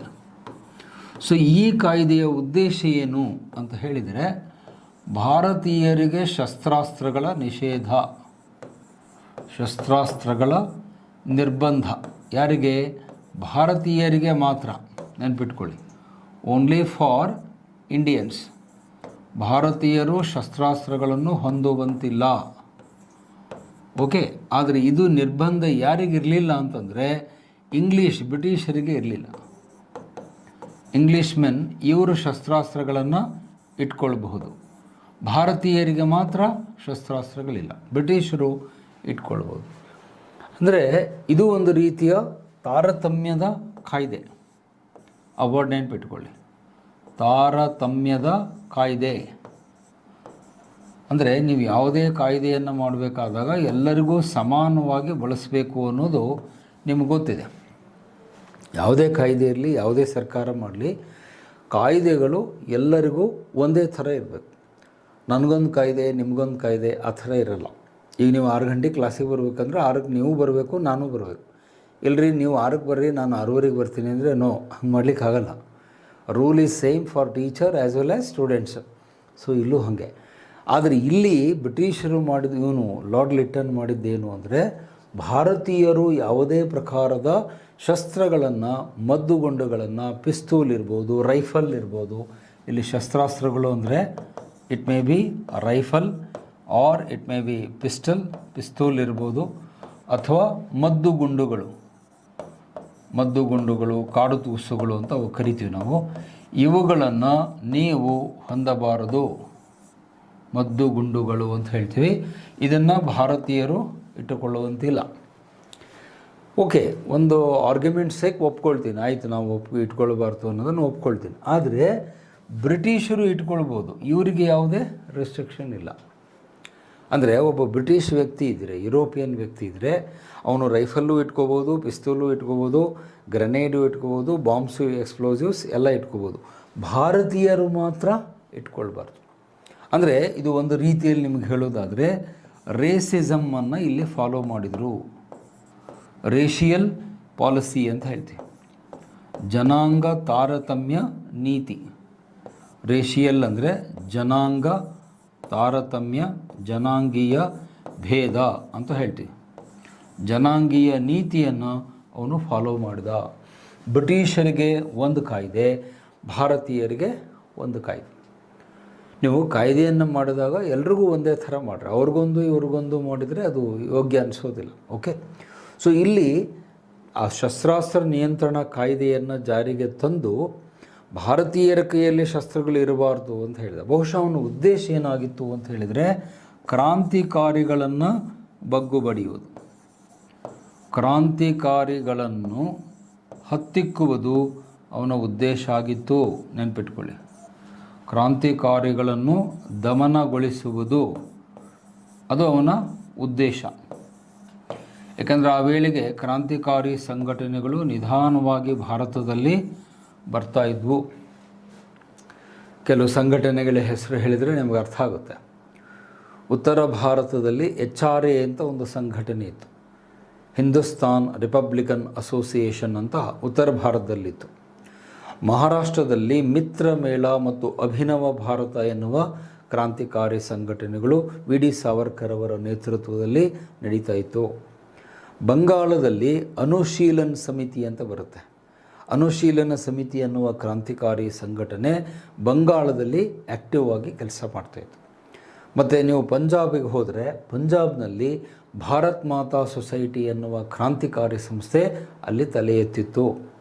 ಮಾಸ್ಟರ್ ಅಜಿತ್ ಸಿಂಗ್ ಅನ್ನುವರು ಅದನ್ನು ನಡೆಸ್ತಾ ಇದ್ದರು. ಅವರು ಬೇರೆ ಯಾರೂ ಅಲ್ಲ, ಭಗತ್ ಸಿಂಗ್ ಅವರ ಚಿಕ್ಕಪ್ಪ. ಭಗತ್ ಸಿಂಗ್ ಅವರ ಚಿಕ್ಕಪ್ಪ ಅಜಿತ್ ಸಿಂಗ್ ಅಂತ ಅವರ ಹೆಸರು. ಅವರು ಆ ಭಾರತ್ ಮಾತಾ ಸೊಸೈಟಿ ಸಂಘವನ್ನು ಸ್ಥಾಪನೆ ಮಾಡಿ ರಹಸ್ಯವಾಗಿ ಬ್ರಿಟಿಷರ ವಿರುದ್ಧ ನಡೆಸ್ತಾಯಿದ್ರು.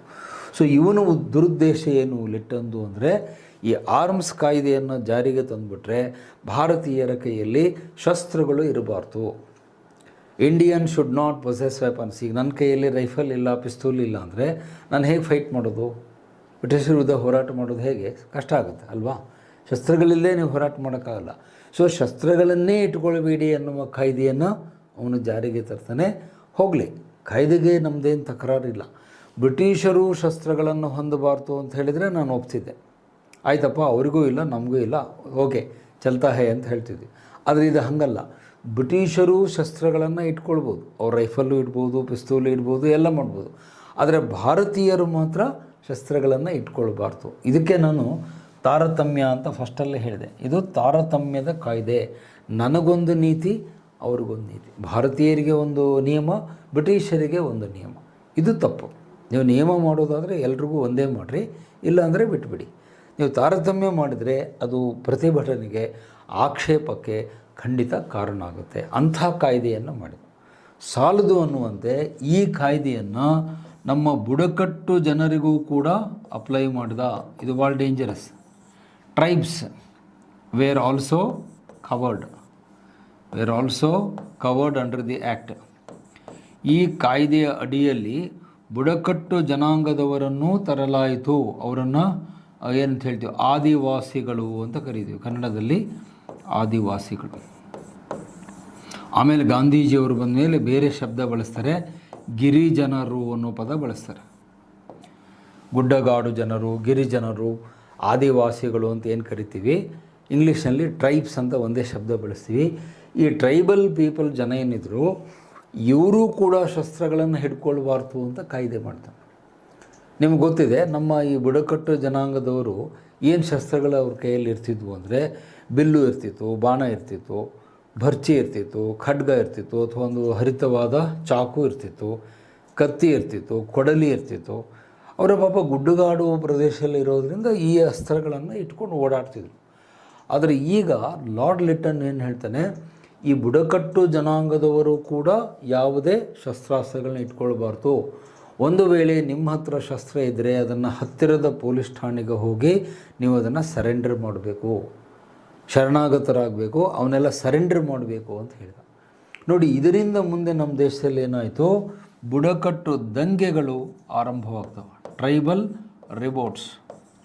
ಆ ಟ್ರೈಬಲ್ ರಿವೋಲ್ಟ್ಸ್ ನಡೆಯುವುದಕ್ಕೆ ಕಾರಣ ಯಾರು ಅಂದರೆ ಲಾರ್ಡ್ ಲಿಟ್ಟನ್. ಇವನ ಆರ್ಮ್ಸ್ ಆ್ಯಕ್ಟಿಂದಾಗಿ ದೇಶದ ಮೂಲೆ ಮೂಲೆಗಳಲ್ಲಿ ಬುಡಕಟ್ಟು ಜನರು, ಗಿರಿ ಜನಾಂಗದವರು ಬಂಡಾಯ ಹೇಳ್ತಾರೆ. ಫಾರ್ ಎಕ್ಸಾಂಪಲ್, ನಮ್ಮ ರಾಜ್ಯದೇ ಉದಾಹರಣೆಯನ್ನು ಕೊಡೋದಾದರೆ ಹಲಗಲಿಯ ಬೇಡರು. ಅದನ್ನೆನ್ಪಿಟ್ಕೊಳ್ಳಿ, ಎಕ್ಸಾಮ್ನಲ್ಲಿ ಕೇಳಿದ್ದಾನೆ. ನಿಮ್ಮ ಬಿಜಾಪುರ ಜಿಲ್ಲೆ ಹಲಗಲಿಯ ಬೇಡರು. ಆ ಹಲಗಲಿಯ ಬೇಡರ ದಂಗೆ ನಡೆಯೋದೇ ಈ ಕಾರಣಕ್ಕೆ. ಹಲಗಲಿಯ ಬೇಡರ ದಂಗೆ ಅಂತ ಬರುತ್ತೆ. ಅದು ಈ ನಿಮ್ಮ ಮುಧೋಳ ತಾಲೂಕು, ಮುಧೋಳದಲ್ಲಿ ಬರುತ್ತೆ, ಬಿಜಾಪುರ ಜಿಲ್ಲೆ ಮುಧೋಳ ತಾಲೂಕಿನಲ್ಲಿ ಹಲಗಲಿ ಅಂತ ಬರುತ್ತೆ. ಆ ಹಲಗಲಿಯ ಬೇಡರು ಅಂದರೆ ಅದು ಒಂದು ಜನಾಂಗ, ಬೇಟೆ ಆಡುವಂಥ ಜನಾಂಗ. ಆ ಹಲಗಲಿ ಬೇಡರ ದಂಗೆ ಏಳುವುದಕ್ಕೆ ಈ ಕಾಯ್ದೆನೇ ನೇರ ಕಾರಣ, ಮತ್ತೇನಿಲ್ಲ, ಬೇರೆ ಏನು ಕಾರಣ ಇಲ್ಲ. ಯಾಕೆಂದರೆ ಅವ್ರ ಕೈಯಲ್ಲಿ ಬಿಲ್ಲು ಬಾಣ ಇರ್ತಿತ್ತು, ಅದನ್ನೆಲ್ಲ ವಾಪಸ್ ಕೊಡ್ರಿ ಅಂತ ಹೇಳಿದ್ದಕ್ಕೆ ನಮ್ಮ ಹಲಗಲಿಯ ಬೇಡರು ಏನು ಹೇಳ್ತಾರೆ, ನಾವು ಪ್ರಾಣ ಹೋದರೂ ಸರಿ ನಾವು ಬಿಲ್ಲು ಬಾಣ ವಾಪಸ್ ಕೊಡಲ್ಲ, ಅದು ನಮ್ಮ ಸಂಸ್ಕೃತಿ, ಅದು ನಮಗೆ ಬೇಕೇ ಬೇಕು, ನಾವು ಬೇಕಾದ್ರೆ ಪ್ರಾಣ ಕಳ್ಕೊಳ್ತೀವಿ ಹೊರತು ಬಿಲ್ಲು ಬಾಣ ಸರೆಂಡರ್ ಮಾಡಲ್ಲ ಅಂತ ಹೇಳಿದ್ದೆ ಈ ಹಲಗಲಿಯ ಬೇಡರ ದಂಗೆಗೆ ಕಾರಣ ಆಗುತ್ತೆ. ನೂರಾರು ಜನ ಬೇಡರು ಏನಾಗ್ತಾರೆ, ಪ್ರಾಣ ಕಳ್ಕೊಳ್ತಾರೆ. It's a very violent revolt in Halagali in the Mudhol taluk.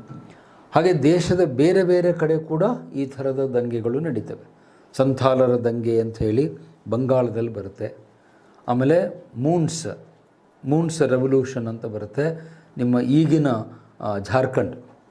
ಅವರ ನಾಯಕ ಯಾರು ಅಂದರೆ ಬಿರ್ಸಾ ಮುಂಡಾ ಅಂತ, ಅವನ ಹೆಸರು ನೀವೆಲ್ಲ ಕೇಳಿರ್ತೀರಿ, ಭಾಳ ದೊಡ್ಡ famous tribal leader Birsa Munda ಅಂತ.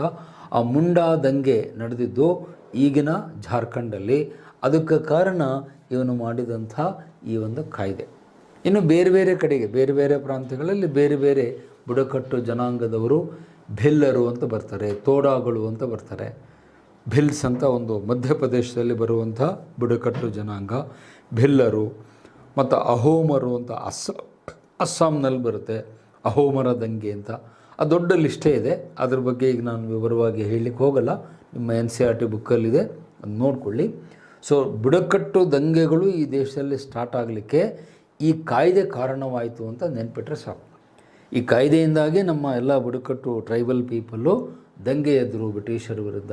ಯಾಕಂದರೆ ನಿಮ್ಮ ಅಸ್ತ್ರಗಳನ್ನು ಸರೆಂಡರ್ ಮಾಡಿರಿ, ವಾಪಸ್ ಕೊಡ್ರಿ ಅಂತ ಹೇಳಿದ್ದೇ ಈ ಪ್ರತಿಭಟನೆಗೆ ಕಾರಣವಾಯಿತು.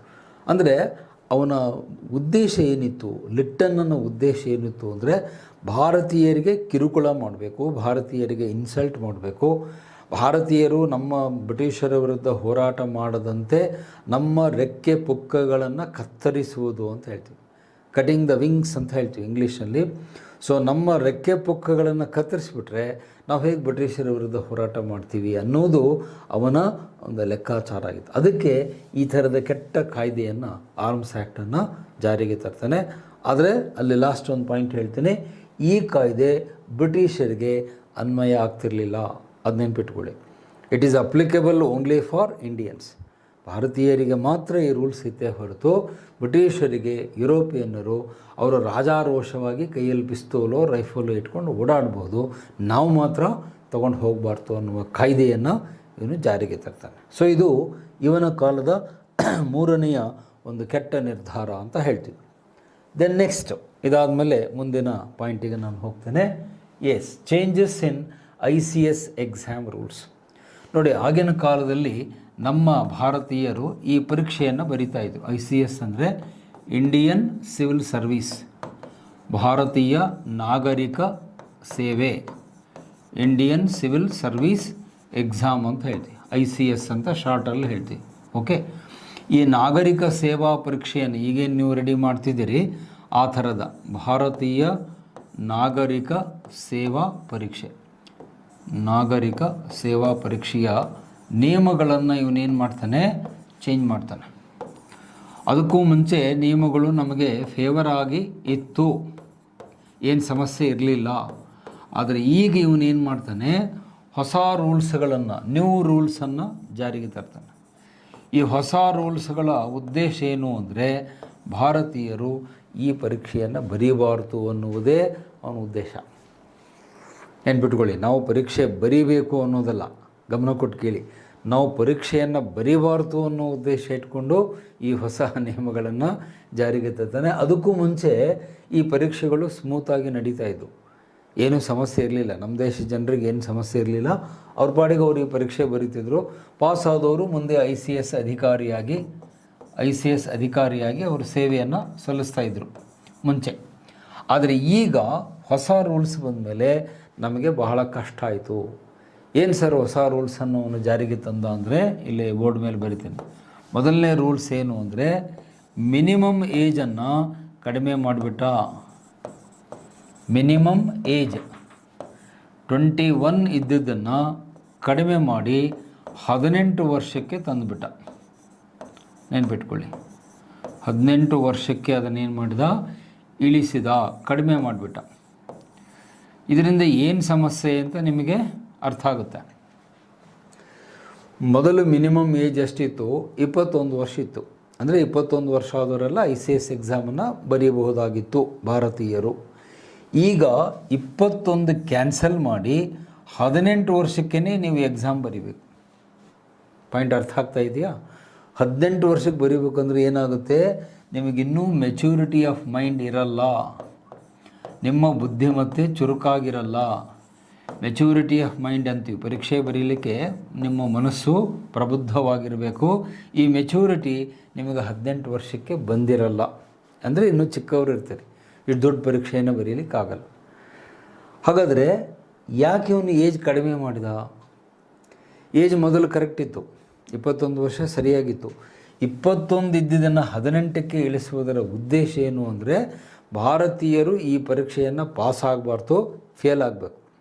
ನಾವು ಫೇಲ್ ಆಗಬೇಕು ಅನ್ನೋ ಉದ್ದೇಶ ಇಟ್ಕೊಂಡೆ ಅವನು ಏನು ಮಾಡಿದ, 21 ಇಯರ್ಸ್ ಇದ್ದಿದ್ದನ್ನು 18 ಇಯರ್ಸಿಗೆ ರೆಡ್ಯೂಸ್ ಮಾಡಿದ, ಕಡಿಮೆ ಮಾಡಿದ. ಇದು ದುರುದ್ದೇಶದಿಂದ ಕೂಡಿದ್ದು. ಇದನ್ನು ಮಾಡೋ ಅವಶ್ಯಕತೆ ಇರಲಿಲ್ಲ. ನಾವು ಕರೆಕ್ಟಾಗಿ 21 ವರ್ಷಕ್ಕೆ ಡಿಗ್ರಿ ಮುಗಿಸ್ಕೊಂಡು ಎಕ್ಸಾಮ್ ಬರೀಲಿಕ್ಕೆ ನಾವು ಹೋಗ್ತಿದ್ವಿ. ಆದರೆ ಇನ್ಮೇಲೆ ಇಲ್ಲ, 21 ಇಲ್ಲ, 18 ವರ್ಷಕ್ಕೇ ನೀವು ಎಕ್ಸಾಮ್ ಬರೀಬೇಕು ಅನ್ನುವ ಹೊಸ ರೂಲ್ಸನ್ನು ಜಾರಿಗೆ ತರ್ತಾನೆ. ಇದಕ್ಕೆ ನಾವು ವಿರೋಧ ಮಾಡ್ತೀವಿ. ಇದು ಅವಶ್ಯಕತೆ ಇರಲಿಲ್ಲ, ಇಟ್ಸ್ ಟೋಟಲಿ ರಾಂಗ್ ಅಂತ ಹೇಳ್ತೀವಿ. ಇದು ಒಂದು ಹೊಸದಾಗಿ ಅವನು ಇಂಟ್ರಡ್ಯೂಸ್ ಮಾಡಿದ್ದು. ಎರಡನೇದು ಚೇಂಜ್ ಮಾಡಿದ್ದೇನು ಅಂದರೆ exam should be return in England. ಮುಂಚೆ ನಮ್ಮ ಹುಡುಗರು ಪರೀಕ್ಷೆಯನ್ನು ಭಾರತದಲ್ಲೇ ಬರಿತಾ ಇದ್ದರು. ಆದರೆ ಇನ್ನು ಮುಂದೆ ನೀವು ಲಂಡನ್ನಲ್ಲಿ ಹೋಗಿ ಪರೀಕ್ಷೆ ಬರೀಬೇಕು. ಎರಡನ್ನೂ ಏನಂತ, written exam plus interview. Written test ಲಂಡನ್ನಲ್ಲೇ ಮಾಡಬೇಕು ಮತ್ತು ಇಂಟರ್ವ್ಯೂ ಅಂದರೆ ಸಂದರ್ಶನ, ಇದನ್ನು ಕೂಡ ನೀವು ಲಂಡನ್ನಿಗೆ ಹೋಗಿಯೇ ಸಂದರ್ಶನವನ್ನು ಕೊಡಬೇಕು. ನೋಡಿ, ಇಲ್ಲೇನು ಸಮಸ್ಯೆ ಆಗುತ್ತೆ, ಏನು ಸರ್ ಲಂಡನ್ಗೆ ಹೋದರೆ ನಮಗೇನು ಪ್ರಾಬ್ಲಮ್ಮು, ಇನ್ನೂ ಒಳ್ಳೇದಾಯ್ತಲ್ಲ. ಬಹುಶಃ ನೀವು ಹುಡುಗರು ಹೆಂಗೆ ಯೋಚನೆ ಮಾಡ್ತೀರಿ ಅಂದರೆ, ಸರ್ ಲಂಡನ್ನಿಗೆ ಹೋಗ್ಲಿಕ್ಕೆ ಒಂದು ಅವಕಾಶ ಸಿಕ್ತು, ಲಂಡನ್ ನೋಡ್ದಂಗೆ ಆಯಿತು ಅಂದರೆ ಒಂಥರ ಜಾಲಿ ಟ್ರಿಪ್ ಅಂತ ತಿಳ್ಕೊಬೇಡ್ರಿ. ಲಂಡನ್ನಿಗೆ ಹೋಗೋದಂದರೆ ಇಲ್ಲ ಸೌದತ್ತಿ ಯಲ್ಲಮ್ಮನ ಗುಡ್ಡಕ್ಕೆ ಜಾತ್ರೆಗೆ ಹೋದಂಗಲ್ಲ. ಲಂಡನ್ನಿಗೆ ಆಗಿನ ಕಾಲದಲ್ಲಿ ಹೋಗಬೇಕು ಅಂದರೆ ನಿಮಗೆ ಸಾವಿರಾರು ರೂಪಾಯಿ ದುಡ್ಡು ಬೇಕಾಗ್ತಿತ್ತು. ಹಣಕಾಸು ಸಮಸ್ಯೆ. ನಮ್ಮಲ್ಲಿ ಭಾಳಷ್ಟು ಜನ ಮಧ್ಯಮ ವರ್ಗದ ವಿದ್ಯಾರ್ಥಿಗಳು ಪರೀಕ್ಷೆ ಬರೀತಿದ್ದರಿಂದ ಹಣಕಾಸು ತೊಂದರೆ ಇತ್ತು. ಎಲ್ಲರೂ ಲಂಡನ್ನಿಗೆ ಹೋಗಿ ಪರೀಕ್ಷೆ ಬರೀಲಿಕ್ಕೆ ಆಗಲ್ಲ, ಅಷ್ಟು ದುಡ್ಡು ಅವ್ರ ಹತ್ರ ಇರಲಿಲ್ಲ. ಒಂದು. ಇನ್ನೊಂದು, ನಮ್ಮ ಧಾರ್ಮಿಕ ನಂಬಿಕೆ ಅದಕ್ಕೆ ಅಡ್ಡ ಬರ್ತಾಯಿತ್ತು. ಧಾರ್ಮಿಕ ನಂಬಿಕೆ ಏನದು? ಧಾರ್ಮಿಕ ನಂಬಿಕೆ ಅಂದರೆ ಅದನ್ನು ಕಾಳಾಪಾನಿ ಅಂತ ಕರೀತಾರೆ. ಯಾರು ಕಾಳಾಪಾನಿ ನೀರನ್ನು ದಾಟಿ ಹೋಗ್ತಾರೋ ಅವರು ಧರ್ಮಭ್ರಷ್ಟರಾಗ್ತಾರೆ. ಕಾಳಾಪಾನಿ ಅಂದರೆ ಕಪ್ಪು ನೀರು ಅಂತ. ಅದು ಆ್ಯಕ್ಚುಲಿ ಹಿಂದಿ ಶಬ್ದ. ಕಾಲ ಅಂದರೆ ಕಪ್ಪು, ಪಾನಿ ಅಂದರೆ ನೀರು. ಕಾಳಾಪಾನಿ ಅಂದರೆ ಬ್ಲ್ಯಾಕ್ ವಾಟರ್ ಅಂತ. ಸೊ ಯಾರು ಹಿಂದೂ ಮಹಾಸಾಗರವನ್ನು ದಾಟಿ ಹೊರಗೆ ಹೋಗ್ತಾರೋ ಅವರು ಧರ್ಮಭ್ರಷ್ಟರಾಗ್ತಾರೆ. ಅವರ ಧರ್ಮದ ಪಾವಿತ್ರ್ಯತೆ ಹಾಳಾಗಿ ಹೋಗುತ್ತೆ. ಯಾಕಂದರೆ ನೀವು ಲಂಡನ್ನಿಗೆ ಹೋದ್ಮೇಲೆ ಅಲ್ಲಿ ಸಂಸ್ಕೃತಿ ಕಲಿತೀರಿ, ಅಲ್ಲಿ ಹೋದ್ಮೇಲೆ ಮಾಂಸ ತಿಂತೀರಿ, ಸಿಗರೇಟ್ ಸೇರ್ತೀರಿ, ಮದ್ಯಪಾನ ಮಾಡ್ತೀರಿ, ಬೇರೆ ದುಶ್ಚಟಗಳನ್ನು ಕಲಿತೀರಿ. ಅವಾಗ ನಿಮ್ಮ ಹಿಂದೂ ಧರ್ಮದ ಪಾವಿತ್ರ್ಯತೆ ಹಾಳಾಗುತ್ತೆ ಅಂತ ಆಗಿನ ಕಾಲದ ಜನರ ನಂಬಿಕೆ. ಬಟ್ ಈಗ ಕಾಲ ಬದಲಾಗಿದೆ. ನೀವು ಇಲ್ಲೇ ಧಾರವಾಡದಲ್ಲೇ ಜುಬಿಲಿ ಸರ್ಕಲಲ್ಲಿ ನಾನ್ ವೆಜ್ ತಿಂತೀವಿ. ನಮ್ಮದು ಈಗಿನ ಕಥೆ ಬೇರೆ, ಈಗಿನ ಬಗ್ಗೆ ನಾನು ಮಾತಾಡೋದು. ಈಗ ನಮ್ಮ ದೇಶದಲ್ಲಿ ಇದ್ಕೊಂಡೇ ಧರ್ಮಭ್ರಷ್ಟರಾಗಿದ್ದಾರೆ.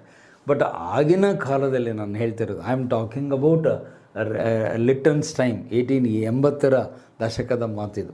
ಸೊ ಹಾಗಾಗಿ ಯಾರು ಲಂಡನ್ನಿಗೆ ಹೋಗ್ತಾರೋ ಅವರ ಹಿಂದೂ ಧರ್ಮದ ಪಾವಿತ್ರ್ಯತೆ ಹಾಳಾಗುತ್ತೆ ಅನ್ನುವ ನಂಬಿಕೆ ಇತ್ತು. ಪ್ಲಸ್ ಹಣಕಾಸಿನ ತೊಂದರೆ ಇತ್ತು. ಹಡಗಿಗೆ ದುಡ್ಡು ಕೊಟ್ಟು ಹೋಗುವಷ್ಟು ದುಡ್ಡು ನಮ್ಮ ಜನರಲ್ಲಿ ಇರಲಿಲ್ಲ.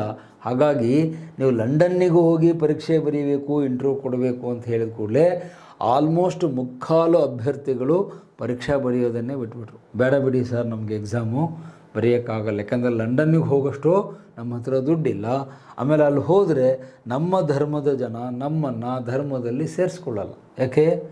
ನೀವು ಎಕ್ಸಾಮ್ ಪಾಸ್ ಆದರೆ ಒಳ್ಳೆಯದಪ್ಪ, ಆಫೀಸರಾಗಿ ಬರ್ತೀರಿ. ಸಪೋಸ್ ಎಕ್ಸಾಮ್ ಫೇಲ್ ಆಗಿಬಿಟ್ರೆ ಆವಾಗ ನಿಮ್ಮನ್ನು ನಮ್ಮ ಸಮಾಜದವರು ಸೇರಿಸ್ಕೊಳ್ಳಲ್ಲ, ಬ್ರಿಟಿಷರು ನಿಮ್ಮನ್ನು ಸೇರಿಸ್ಕೊಳ್ಳಲ್ಲ. ಆವಾಗ ನಿಮ್ಮ ಪರಿಸ್ಥಿತಿ ಏನಾಗುತ್ತೆ ಅಂದರೆ ಧೋಬಿಕಾ ಕುತ್ತ ಅಂತ ಹೇಳ್ತೀವಿ ನಾವು. ಧೋಬಿಕಾ ಕುತ್ತ ಅಂದರೆ ಅಗಸನ ನಾಯಿ, ಅದು ಕತ್ತೆ.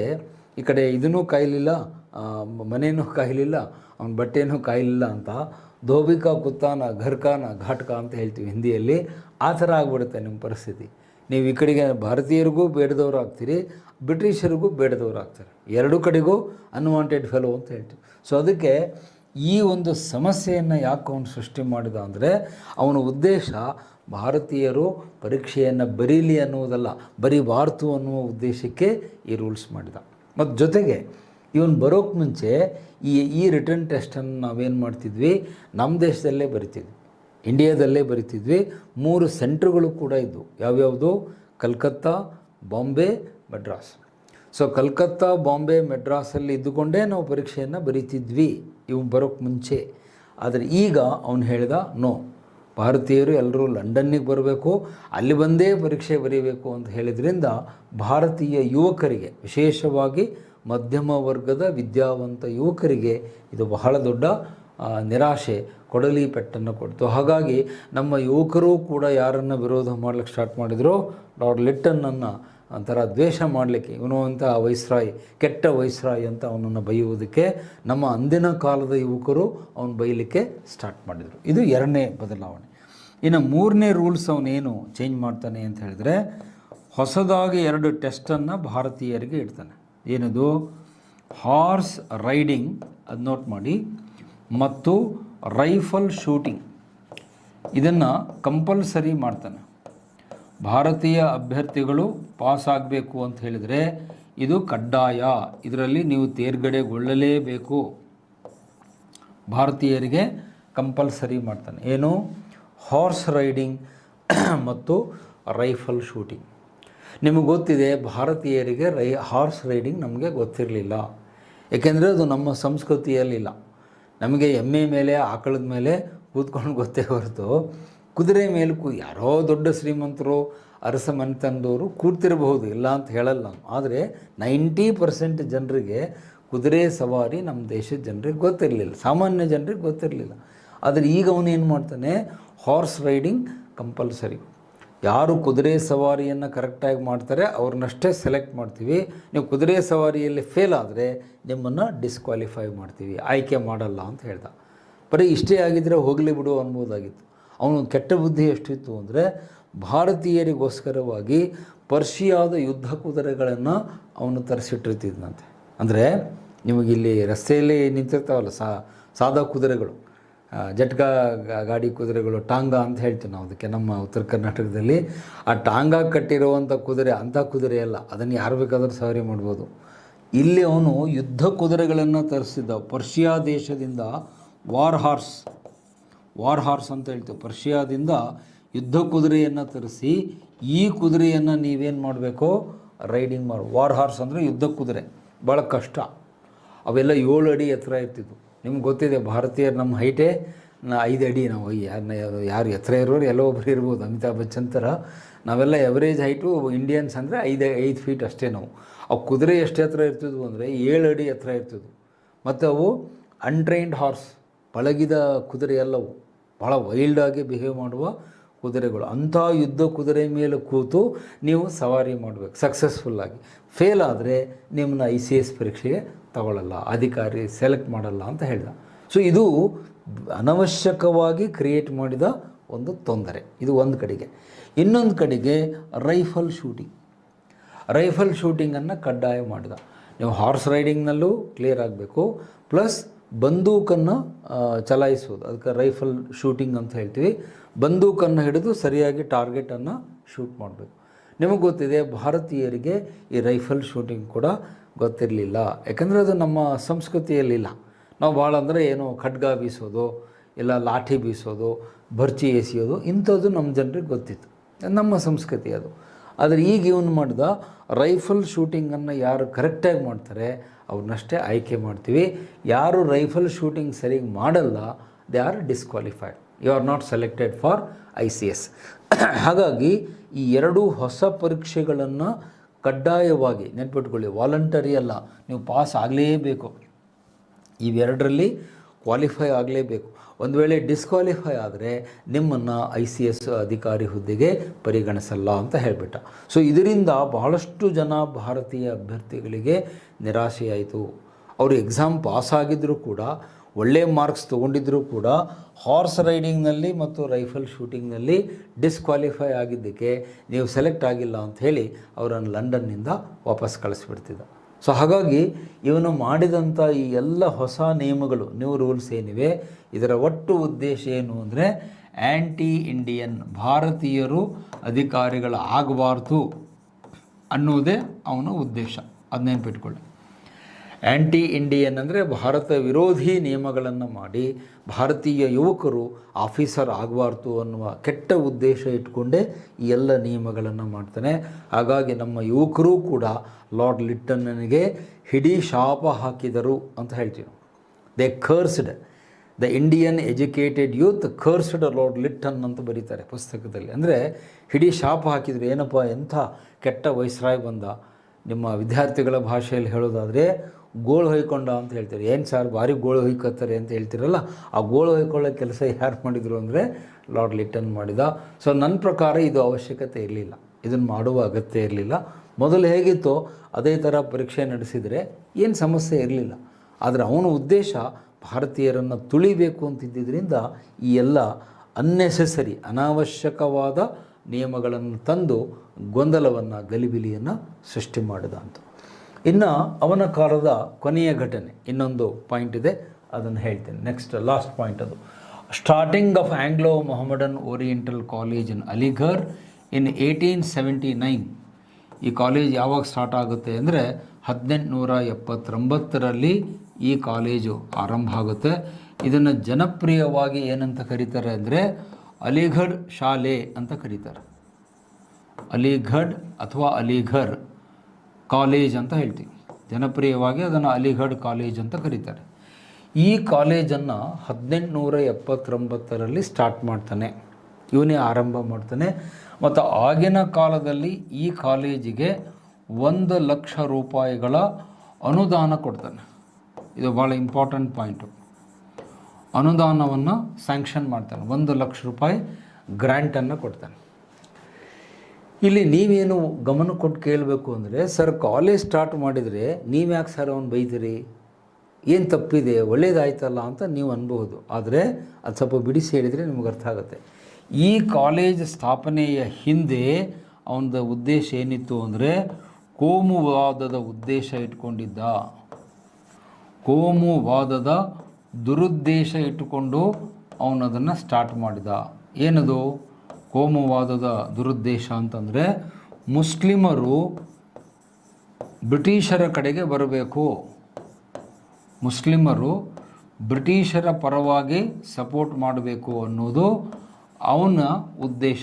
ಬ್ರಿಟಿಷರಿಗೆ ಬೆಂಬಲ ಕೊಡಬೇಕು. ಈ ಉದ್ದೇಶ, ದುರುದ್ದೇಶ ಇಟ್ಕೊಂಡು ಅವನು ಸ್ಟಾರ್ಟ್ ಮಾಡಿದ್ದು. ಅಂದರೆ ಕಮ್ಯೂನಲ್ ಇಂಟೆನ್ಷನ್ ಅಂತೀವಿ ಅದಕ್ಕೆ ಇಂಗ್ಲೀಷ್ನಲ್ಲಿ. ಕಮ್ಯೂನಲ್ ಇಂಟೆನ್ಷನ್ ಅಂದರೆ ಉದ್ದೇಶ. ಕೋಮು ಉದ್ದೇಶವನ್ನು ಇಟ್ಟುಕೊಂಡು ಅವನು ಈ ಕಾಲೇಜನ್ನು ಸ್ಟಾರ್ಟ್ ಮಾಡಿದ.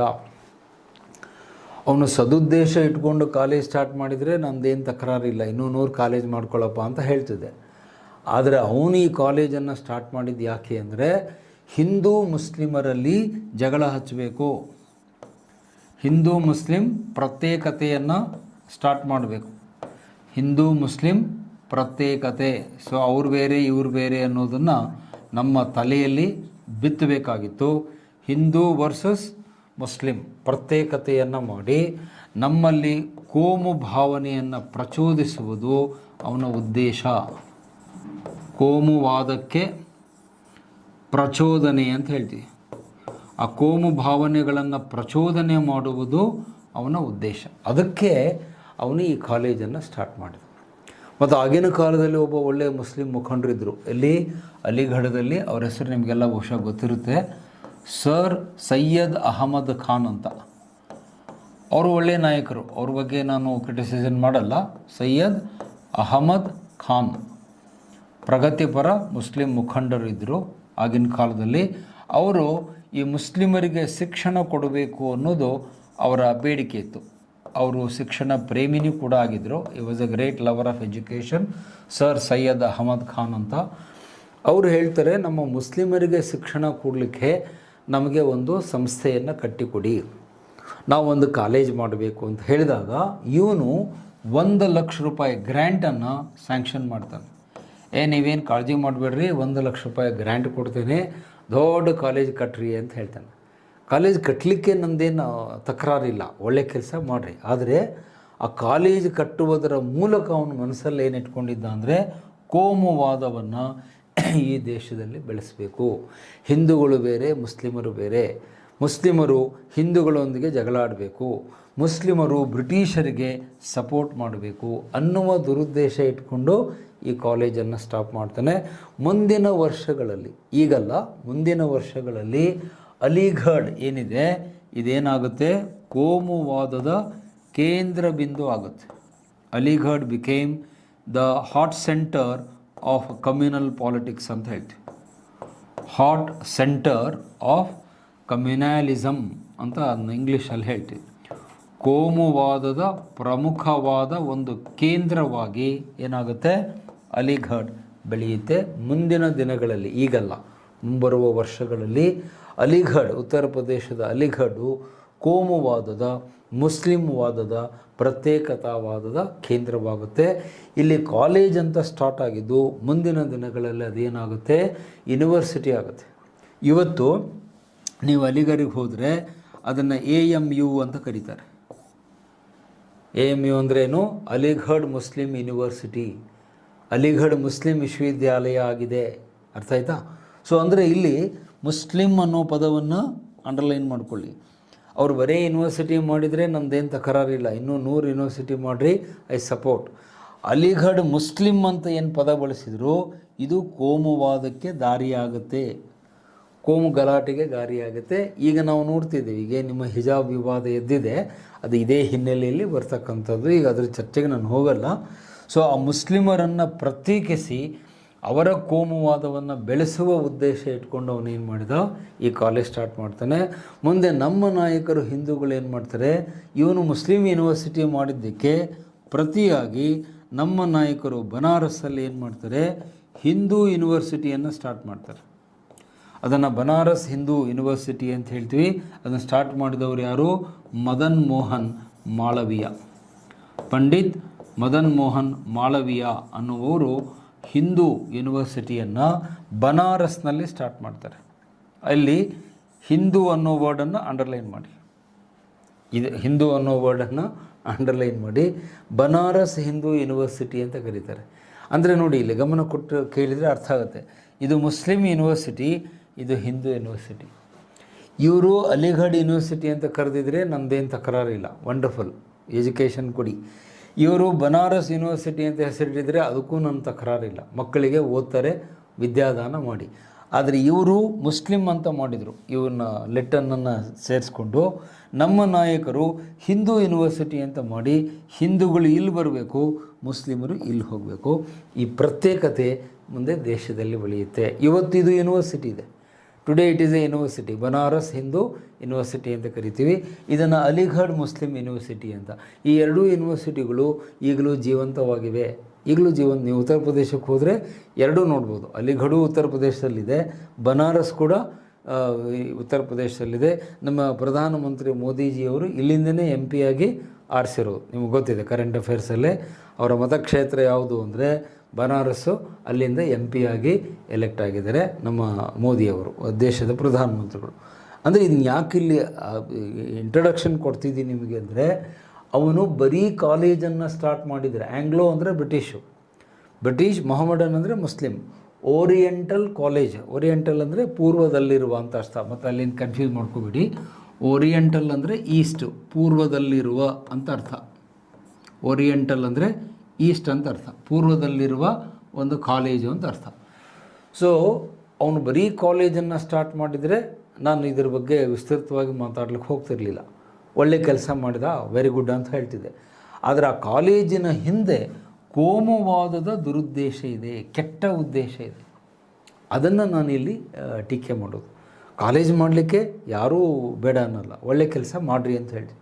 ಆದರೆ ಲಾರ್ಡ್ ಲಿಟ್ಟನ್ನು ಈ ಕಾಲೇಜನ್ನು ಸ್ಟಾರ್ಟ್ ಮಾಡಿದ್ದು ಮುಸ್ಲಿಮರನ್ನು ಓಲೈಸುವುದಕ್ಕಾಗಿ, ಪ್ರತ್ಯೇಕಿಸುವುದಕ್ಕಾಗಿ, ಅವರಲ್ಲಿ ಕೋಮುವಾದವನ್ನು ಪ್ರಚೋದಿಸುವುದಕ್ಕಾಗಿ ಇದನ್ನು ಮಾಡ್ತಾನೆ. ಇದರ ಪರಿಣಾಮ ಏನಾಗುತ್ತೆ ಅದು ಎರಡೇ ಮಾತಲ್ಲಿ ಹೇಳಿ ಮುಗಿಸ್ತೇನೆ.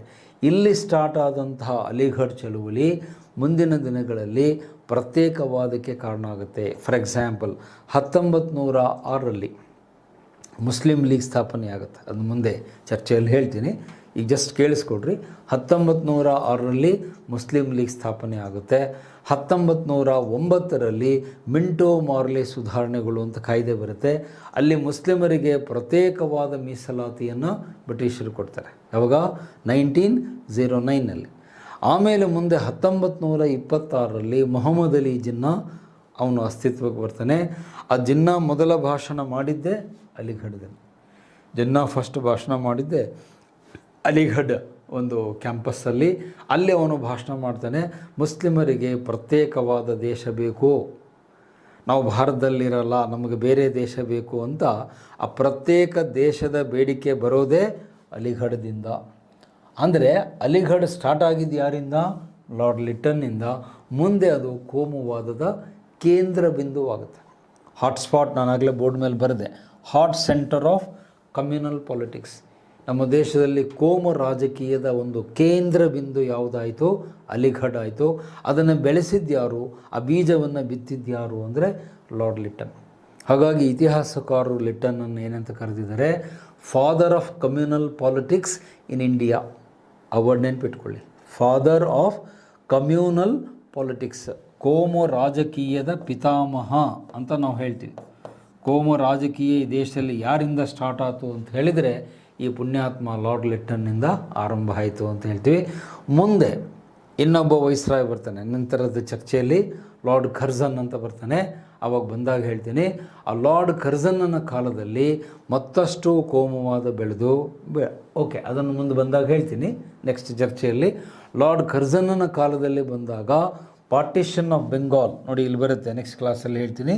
ಪಾರ್ಟಿಷನ್ ಆಫ್ ಬೆಂಗಾಲ್, ಬಂಗಾಳವನ್ನು ಒಡೆದಿದ್ದೇ ಕೋಮು ಆಧಾರದ ಮೇಲೆ. ಪೂರ್ವ ಬಂಗಾಳ, ಪಶ್ಚಿಮ ಬಂಗಾಳ ಅಂತ ಹೊಡಿತಾರೆ. ಪೂರ್ವ ಬಂಗಾಳದಲ್ಲಿ ಮುಸ್ಲಿಮರು, ಪಶ್ಚಿಮ ಬಂಗಾಳದಲ್ಲಿ ಹಿಂದೂಗಳು ಬರುವಂತೆ ಅವನು ಡಿವೈಡ್ ಮಾಡ್ತಾನೆ.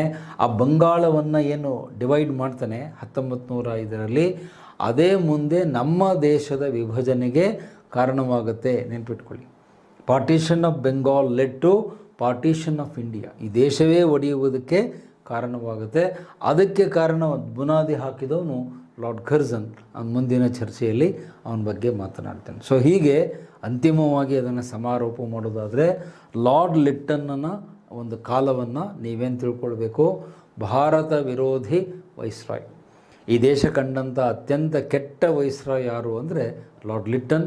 ಭಾರತೀಯರಿಗೆ ಏನೆಲ್ಲ ಅನ್ಯಾಯ ಮಾಡಬೇಕೋ, ಏನೆಲ್ಲ ಕೆಟ್ಟದ್ದು ಮಾಡಬೇಕೋ ಅದೆಲ್ಲವನ್ನು ಮಾಡಿದ. ಹಾಗಾಗಿ ಭಾರತೀಯರು ಲಾರ್ಡ್ ಲಿಟ್ಟನನ್ನು ನಾವು ಯಾವಾಗಲೂ ಟೀಕೆ ಮಾಡ್ತೀವಿ. ಏನೊಬ್ಬ villainous viceroy, bad viceroy for India. ಭಾರತೀಯರನ್ನು ತುಳಿಯುವುದಕ್ಕೆ ಅವನೆಲ್ಲ ಇಂಥ ನೀತಿಗಳನ್ನು ಮಾಡಿದ ಅಂತ. ಮುಂದೆ 1880ರಲ್ಲಿ ಅವನ ಅವಧಿ ಮುಗಿಯುತ್ತೆ. ಅವನು ಭಾರತ ಬಿಟ್ಟು ಹೋಗ್ತಾನೆ, ಅವನ ಆಳ್ವಿಕೆ ಮುಗಿಯುತ್ತೆ. ಅದಾದಮೇಲೆ ತುಂಬ ಒಳ್ಳೆಯ ವೈಸ್ರಾಯ್ ಬರ್ತಾನೆ. ನೋಡಿ, ಅದಕ್ಕೆ ಹಿರಿಯರು ಹೇಳ್ತಾರೆ ಕತ್ಲಾದ್ಮೇಲೆ ಬೆಳಕು ಬರುತ್ತೆ ಅಂತ. ಇವನು ಕತ್ಲನ್ನು ತುಂಬಿದ್ದ, ಆ ಬೆಳಕು ತರುವುದಕ್ಕೆ ಒಳ್ಳೆಯ ವೈಸ್ರಾಯ್ ಬರ್ತಾನೆ. ಅವನ ಬಗ್ಗೆ ನಾಳಿನ ಕ್ಲಾಸಲ್ಲಿ ನಾನು ಚರ್ಚೆಯನ್ನು ಮುಂದುವರಿಸ್ತೇನೆ. ಅವನು ಬೇರೆ ಯಾರೂ ಅಲ್ಲ, ಲಾರ್ಡ್ ರಿಪ್ಪನ್.